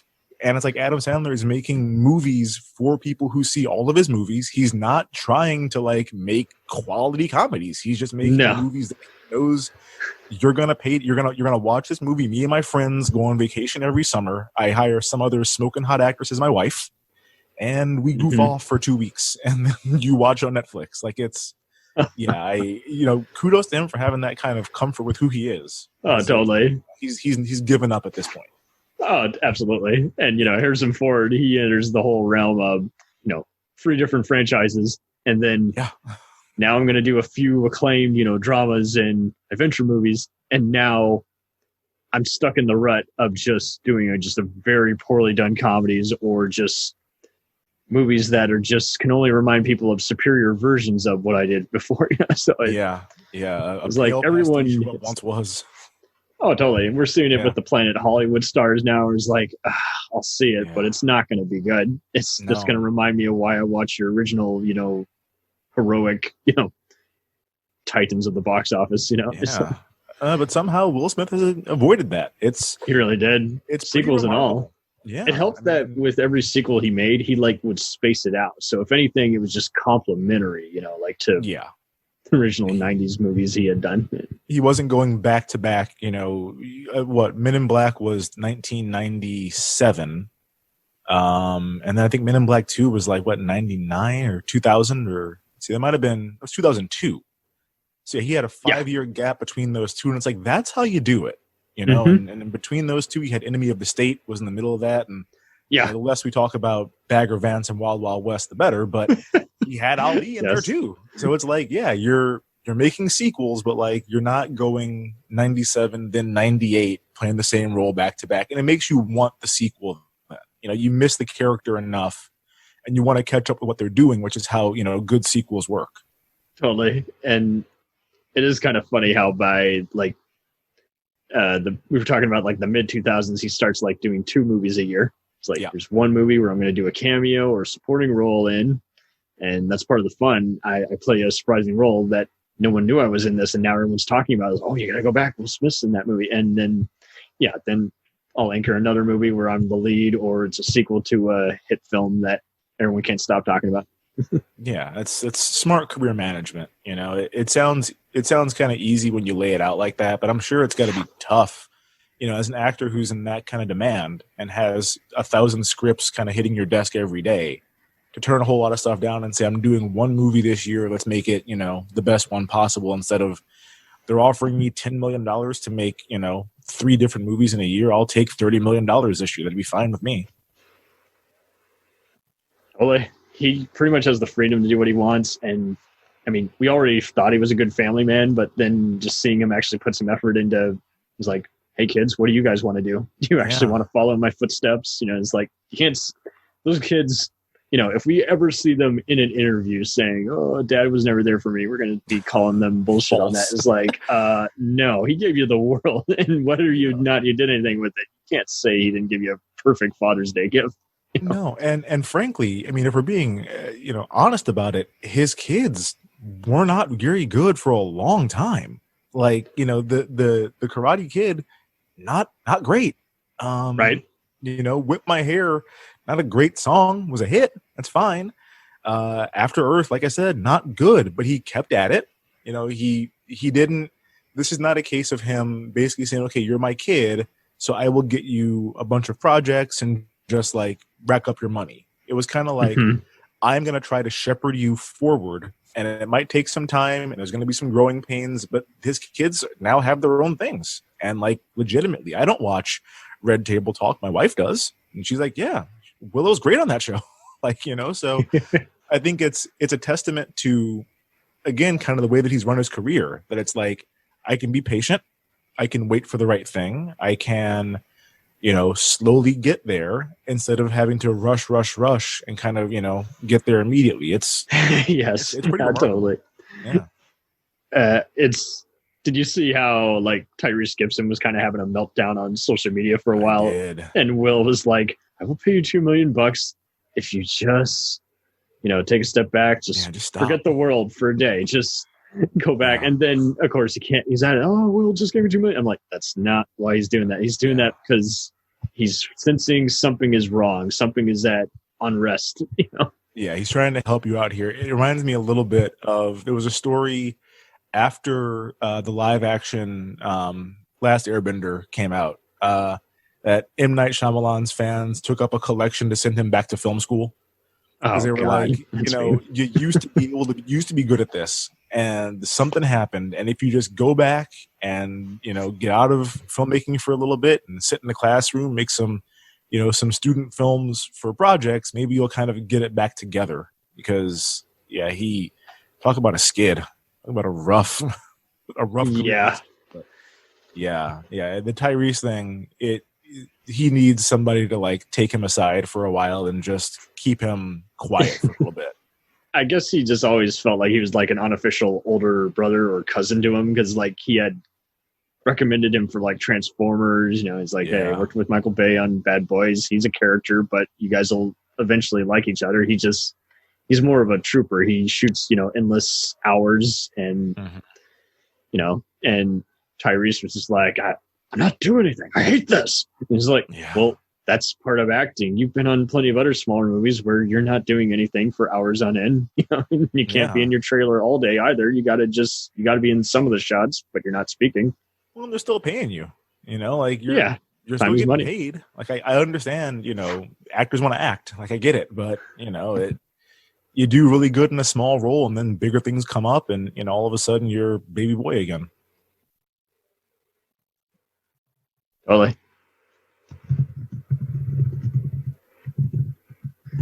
And shit. What do we got? Okay, so sorry, there was a recording glitch there for a minute.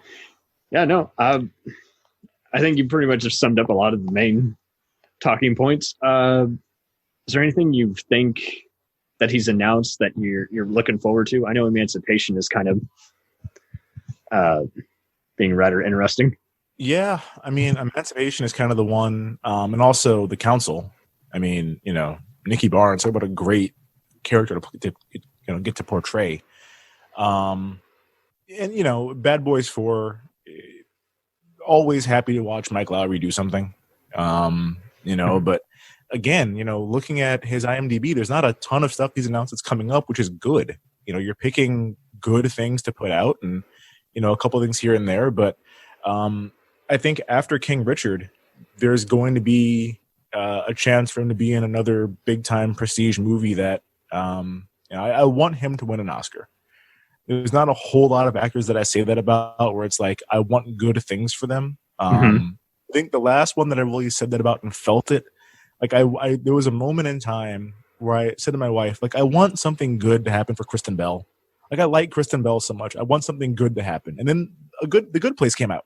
I'm like, good. This is great. Literally good. Yeah, I'm happy for you. After so many dorky, oh man, I wasn't even all that much into Veronica Mars, but I understood it. I understood its appeal, and I was just like, yeah. It's like, it's kind of like with every other TV star. It's like, okay, regardless of whether that show is good or bad, you got to be on the next best show in another role with meat to it that gives you ability to shine. And it does stink how there's plenty of other actors who I like, and yet they seem to be underused. And it makes you wonder, is like, are they, and the filmmakers not getting along? Are they getting older and they just can't be on set for too long, despite their names still bringing in investors? And I don't know. It's just very annoying. I mean, I was a huge fan of Forgetting Sarah Marshall, and I'm like, I want to see her in something where she gets to like really take off, and she got that. And now I think it's probably Dan Levy for me. You know, I obviously Schitt's Creek was huge and great, but it got huge after it was canceled, basically. Like, I started watching it after it was announced this is going to be the last season. Oh, and too many shows are just not learning the whole advertising game. It's, you know, they were so slow behind when they were realizing people were abandoning cable or not going to watch it when it aired, and going to have to accept streaming numbers as part of the, you know, rhythm of ratings. People are busy. They can't watch everything every night. We got better things to do besides watch TV all the time. Sometimes we like to just wait a while and say, hey, can I buy the season when it comes out at, you know, Best Buy or whatever? Right. Oh, not an option. It got canceled. Oh. Yeah, it's a shame because like it's a perfect comedy show, and it got a great ending. It wasn't like a 1 season, 2 season deal. I always, you know, pour one out for happy endings, which is my favorite, you know, sitcom of all time, and got 3 seasons, and then it, you know, got canceled because it didn't get caught on basically. But at least that it got a full run and a good closing to it. But yeah, I want Will Smith to get an Oscar. I think his speech would be great. I'd like if he gets it before he's, you know, 70 years old. You know, I want him to get it when he's still young enough to really give a great speech and give a great performance still. I don't want it to be kind of like a Lifetime Achievement Award when he's in something for 11 minutes and, you know, they kind of Dame Judi Dench him. Yeah, hopefully he's past the cameos at this point. So he was kind of doing it here and there because he was taking time off to be, you know, be there with the kids and do some producing ventures. But yeah, I think I'm with you. I think he's going to try and find something as important as, you know, King Richard. I still have yet to see it, but I saw the Trevor Noah clip. It's great. He plays a kind of a difficult guy to like. You're not, you know, their dad was kind of a dick in a lot of ways, but like he plays it with a lot of heart. He plays it with a lot of, you know, sincerity and emotion. It's never like he's being a dick just to be a dick. It's kind of like being a dick because this is the only way that we can get you guys to where you need to be. But he's really, really, really good at it. I highly recommend it. Okay, stellar. Yeah, we need more inspirational movies, and I just don't seem to find them all that much nowadays. It's, you know, everyone's got to light everything up on, oh my God, I can't stand that sequel or something. I'm like, everything is just so like instant response. Like, and it's like, you know, we didn't have social media like this before. We had blog posts and what have you, but you know, people made up their mind, and I don't know. It seemed like somewhere along the way, people also like to, reviewers for that matter, like to just kind of act like they know everything. And it's like crediting, you know, just because there's certain people credited doesn't mean, you know, there aren't other people involved. And I think hopefully more and more people are learning, you know, especially with movies that are resurfacing, that, you know, there's so many things at play, you know. It's a power struggle just getting everything funded, and there's almost always a producer who thinks they know better, or, you know, something that happens in the editing studio, or you fall behind and, you know, the movie gets re-edited. We always give my co-host Dana some shit because she really built up this movie. I'm not sure if you've ever heard of this movie before or seen it. It's called Outside Providence. Sounds familiar. Boy, it's fucking bad. It you know, we talk about, you know, teen movies from the 90s and 2000s, basically. And this is one that me and my other co-host Dave never heard of. And she was like, oh, it's so good. It's so funny. It's great. We used to watch it all the time in college. And we watched it and we're like, this is horrible. And so it turns out it was supposed to be, it was the Coen brothers follow-up to Something About Mary. And I had seen that. I forgot about it. Yeah, and they wanted it to be this really like touching coming of age story set at this boarding school. And then when it was finished, Harvey Weinstein was like, "No, like I'm the producer on this. This needs to be a wacky comedy like your last movie." And I'm like, "Well, it's not. Like we made a touching drama." And so he personally like forced the editor to recut it and re-edit it to make it into a wacky comedy, and it's fucking trash. Like it's so bad because of the changes that were made to it. And I think a lot of times as movie viewers, we don't really understand a lot of what goes on behind the scenes. We look at the first 5 names and they're like, that's what makes it. I'm like, what about all these cinematographers? What about all these, again, set designers? And I use other certain terminology and I have to actually explain it. It's like the apple cart. Oh, what's that? Oh, that's, you know, someone might, you know, be using that, or a wheelchair to carry a camera for a certain shot. You know, there's a lot of practical, tips and tricks. Staging, you know, that's where are people walking in the scene and towards the camera and everything. Blocking, you know, it's like, what is, for gaffers and lighting department, and people just seem to think everything is all done digitally or through computer graphics. I'm like, no, that was never the case necessarily all the time. And sometimes they might do a version of that scene, you know, on another day, you know, and I think we're also spoiled. There's so many sites that want to make fun of movie mistakes, and, you know, it's just like, you do realize nothing is ever shot in chronological order. So that's why it's easy for people to go insane or quit the business after a while or take a break, because there's just a long ass period of just sitting around waiting to say your lines. And sometimes because you've gone so, you know, crazy and sensitive to what's going on, you're gonna flub a line or ask, line. Yeah. I knew it 5 hours ago. Now I don't know it. It's a job I certainly could not do. Totally. I'm not cut out for that. I'm a graphic designer. I love that. But that's, hey, well, congrats. Yeah. You're way ahead of the curve. You can spot other people who, want a quick product, and you're saying, no, that's some terrible Photoshop you're asking me to do. I'm not going to do that. yes. Yeah. The joke is always, people think I have a button on my keyboard that says like make artwork. I just push it and it churns it out. And it's like, no, it's going to take me some time. I'll give you quality work, but like, step out of the way, let me do it. And I think it's similar to acting and making, filmmaking that way. I can give you a quality product if you just kind of get out of the way and let me do my vision. But a lot of the times, because studios have money tied up in it and actors have other projects that they want to do, and, things come into play where you don't necessarily have the time or the resources to give the product you want to give in the first place. Totally concur. Finding the right types who don't extend their authority and allow your creative freedom is key, but it's hard to find sometimes, it seems. Yeah. Harder and harder, it seems like nowadays, especially with so many different outlets for everything. You on the one hand, where there's so many streaming sites and so many different outlets to get your stuff out, there's so many more opportunities. But on the other hand, the demand is so high for content that you don't necessarily have the time to be able to make, what you want to make the way that you want to make it from the beginning. It's like you have to, it needs to be out right now because we only have X amount of products to put out this month, and like yours is in the list and we have to go right now. Yeah. Whatever the script is, we can't hire any more time or money to make sure it's better. Effects, what you see is what you get. We don't want to pay, top dollar anymore. We don't believe in this. And it is really wild just reading stories of how many people like would rescue a movie. And, I think Will pretty much, when he improvised dialogue in Bad Boys, and he showed in a lot of lesser seen movies like Where the Day Takes You and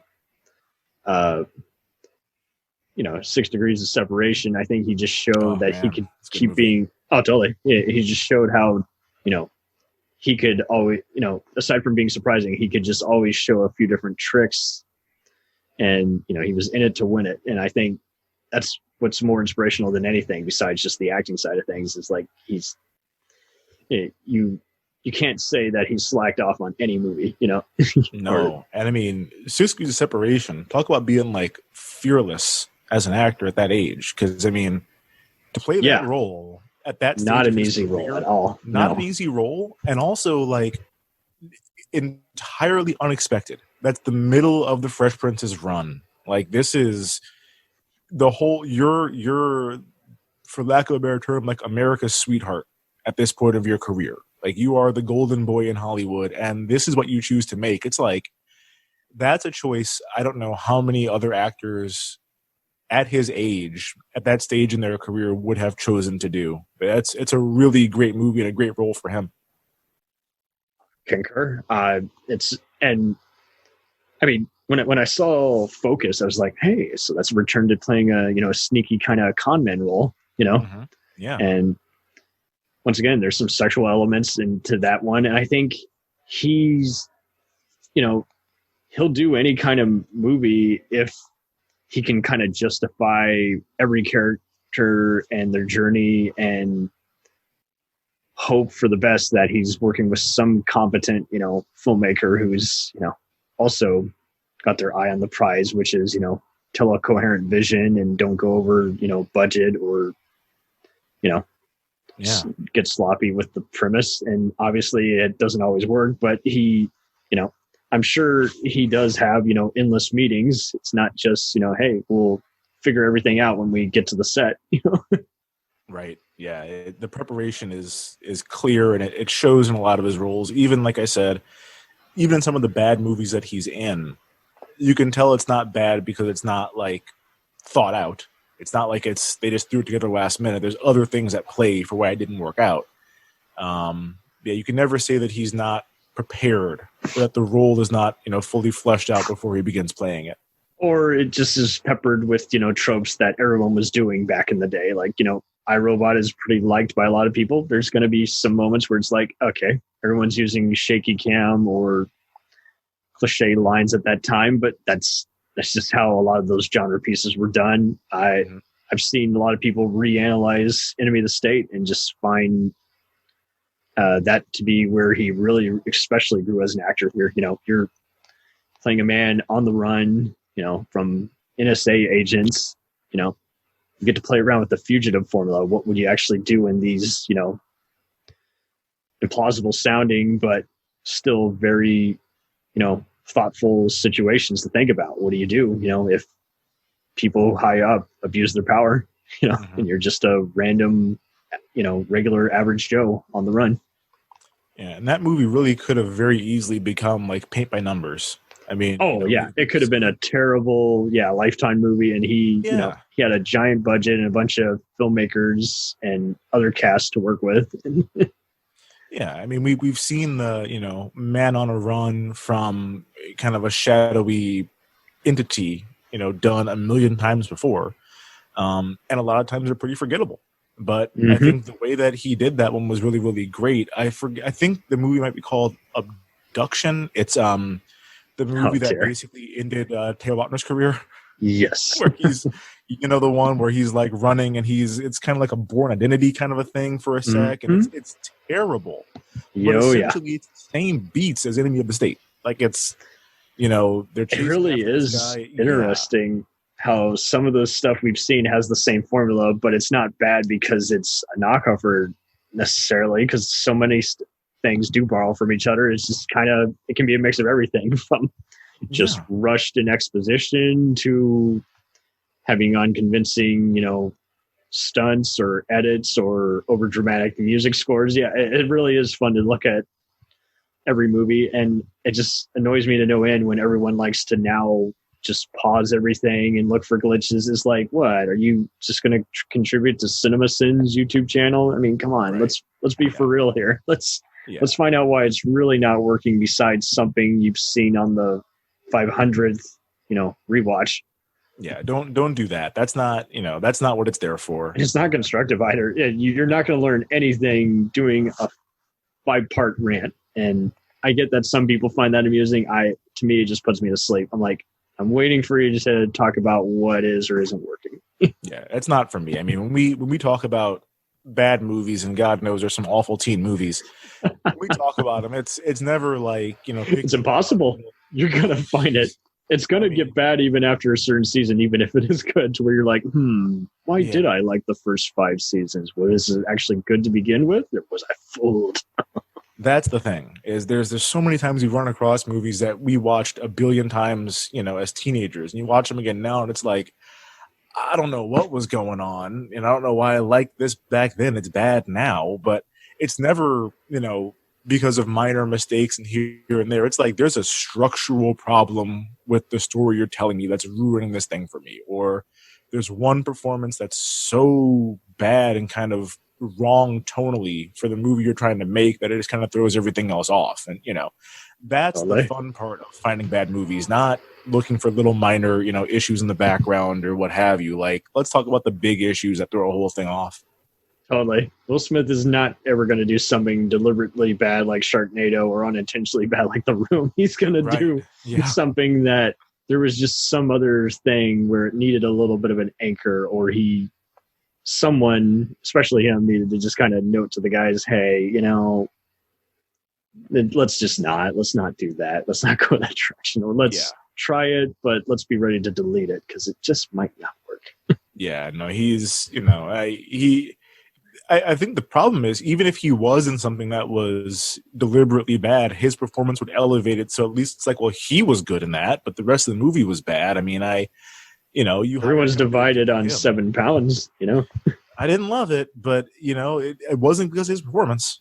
I think it was just the plot twist in the second half where you're like, I don't know where that came from. Yeah. Was that supposed to be there? I thought he was good in it. And it's just like, the movie itself is bad because they made a bad movie. Like, they wrote a bad movie, but I thought acting wise, he was fine. Same with Concussion. I didn't love his accent in it, but it wasn't the worst accent I've ever heard in my life. And did you hear the reason he gave where he's like, to be fair, I was in a concussion. I'm like, no, not so fast, but whatever. Yeah, that's a little bit fast and loose, but yeah, it's yeah. Even though the voice was a little bit, distracting, the performance he gave I thought was fine, and the movie itself, fine. If only they could have actually called out the NFL, but they couldn't legally use their name without it being defamation.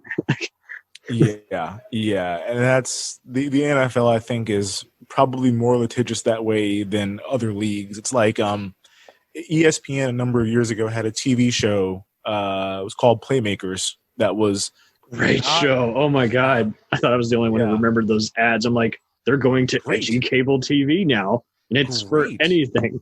Yeah, and the NFL basically called up ESPN and was like, "Hey, so."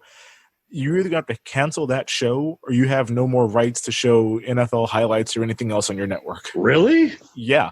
That's why it was killed. The NFL called them and was like, I know you're not using the NFL, licensed products. The teams have different names and this and that, but this is way too close to home. Everyone knows who you're talking about here. And so you can either keep this show on the air or you can cancel it and keep on showing highlights on SportsCenter. And so they had to make their call. It is wild how someone will sign the contracts and they just think, no one will get offended. And yet there is always someone, with giant power on their side. And yeah, how blacklisting happens is also just pretty despicable because it almost always seems half the time like it's just, the cowardly lion who's in his executive position. It's like, if you got a problem, you can say this to my face, I'll hear you. Yeah. Yeah, it's play ball up front, but if once it's out there, then I have my own Geppetto strings to pull here and kind of mess things up for you in the back. Absolutely. Well, it's been a hell of a meeting. It's been great. Thanks for having me. Totally. Where can we find you on the web? Recapping Gown. Recapping Gown. We are on anywhere that you get podcasts. So, Spotify, Apple Podcasts, Google, what have you. It's me and two good friends of mine. There were three of us. One of us is currently on a hiatus, but the basic premise, it's me and two of my, best friends from middle school up through current day, and then a friend of a friend. And we watch teen movies from the 90s and 2000s. On occasion, we'll do an older one or a newer one, but we talk about, fashion. We see in the movies a lot, the hair, the music, the quotable lines. We kind of break down some plot elements that were okay at the time that would not fly in a movie that comes out now. Oh, that's lovely because it's something to think about. It's like, there's a lot of them, especially with unprofessional stuff behind the scenes. Do I like it or hate it any more than I do already now that I found out about that unprofessional thing that's come to light? And it is a lot of fun. And I'm sure you run into even just liking something that someone has disowned. That's always fun to just. Yeah. There's a lot of that. And like you say, is this movie really just ugly, propaganda trash or the biggest racist, sexist piece of shit? Or is it a stereotype, but it's a flaw in and of itself in depicting that stereotype? It is something to definitely pick each other's brains on. There's a whole lot of stuff that for a long time was just like regular part of our culture. Like, you watch a lot of these movies and just the very casual homophobia is shocking to see. Oh, yeah. From a movie that's 10 years old. It's like 10 years and that was okay back then. And it's shocking now. But, we have a good time. We laugh a lot. We make fun of these movies a whole lot. There are some that we love. If you want to listen to us really like fawn over a movie that we loved, listen to the episode that we did on Mean Girls. Cause it was like, this movie's fucking flawless. Like, we love everything about this. If you want to hear us hate on something, we did American Pie Presents The Naked Mile about a month or two ago. And my co-host Dave made us do Dead Poet Society, which a fantastic movie, obviously. Oscar nominated, all that. Great performance from Robin Williams. And I was like, I need to wash that Oscar taste out of my mouth with a bad movie. And so we came back with The Naked Mile and shameful.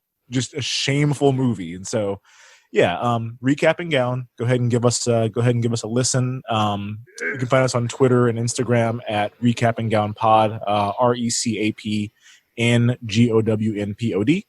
But the pod itself is just Recap and Gown. That's just too long for a Twitter handle. Damn you, Twitter! Why do you got to do this to us? Right? Okay, well, stellar, and thank you for being on here. Thanks for having me. We'll return after these messages. Hey, feeling down? Feeling low? Not enough podcasts about movies in your life? Why not try They must be destroyed on sight. the new Podcast Cure-All, sure to get you right with the world and on a path to better living. We have exploitation, we have Italian horror, we have zombies, we have slashers, we have crime films, we have spaghetti westerns, we even have sci-fi and sex comedies. So take a dose of They must be destroyed on sight.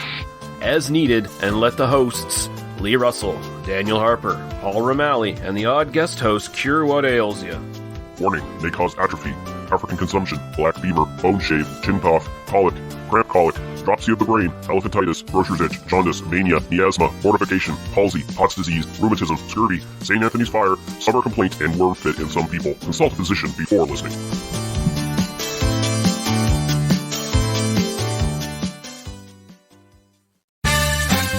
Did you ever see a film at such a young age it left you traumatized with cinematic wounds?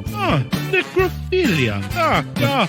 It's a dead issue, man. Don't push it. Cinema Psyops is a weekly podcast documenting an ongoing experiment on the mind of an unwilling test subject.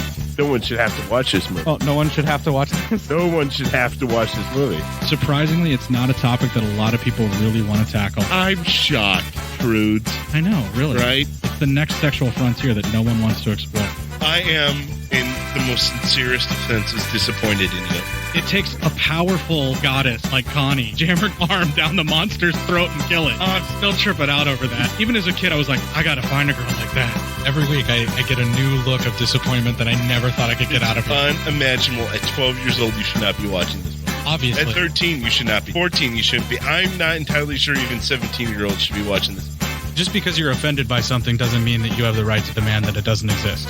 Watching this film again, I had all of this like little nerd glee with everything that kept little popping history up. all popping up absolutely. at you. So I totally loved this film.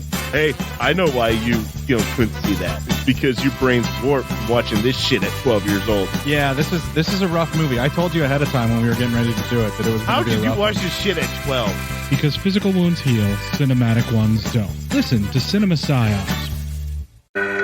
Hey everybody, I'm Corey. And I'm Zach. And we're the hosts of Podcasting After Dark, a cast dedicated to late-night horror and sci-fi of the 80s and 90s, often found on HBO and Cinemax. You know, the movies your parents didn't want you watching as a kid. You can find us every other week on Apple Podcasts, Spotify, Podbean, and Stitcher. This is what you want. This is what you get. It's time, let's check our queue, baby. Pair it with a couple brews, baby. We love good movies. We love the bad ones too. So we watch them all and pass their lessons on to you. Oh yeah.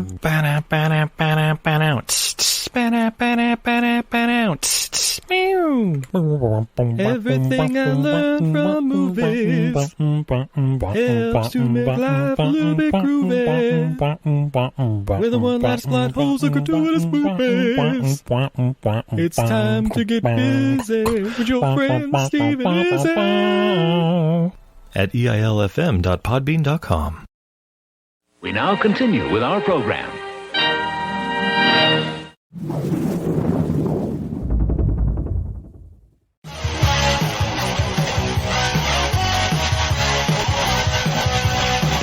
Follow us on the web on Facebook, Twitter, and Instagram. The podcast is available on Podbean, Spotify, iHeartRadio, Anchor, Apple, and anywhere else podcasts are available. Feel free to review our show and leave comments on any of those sites. Thanks a million for listening. It's a jacked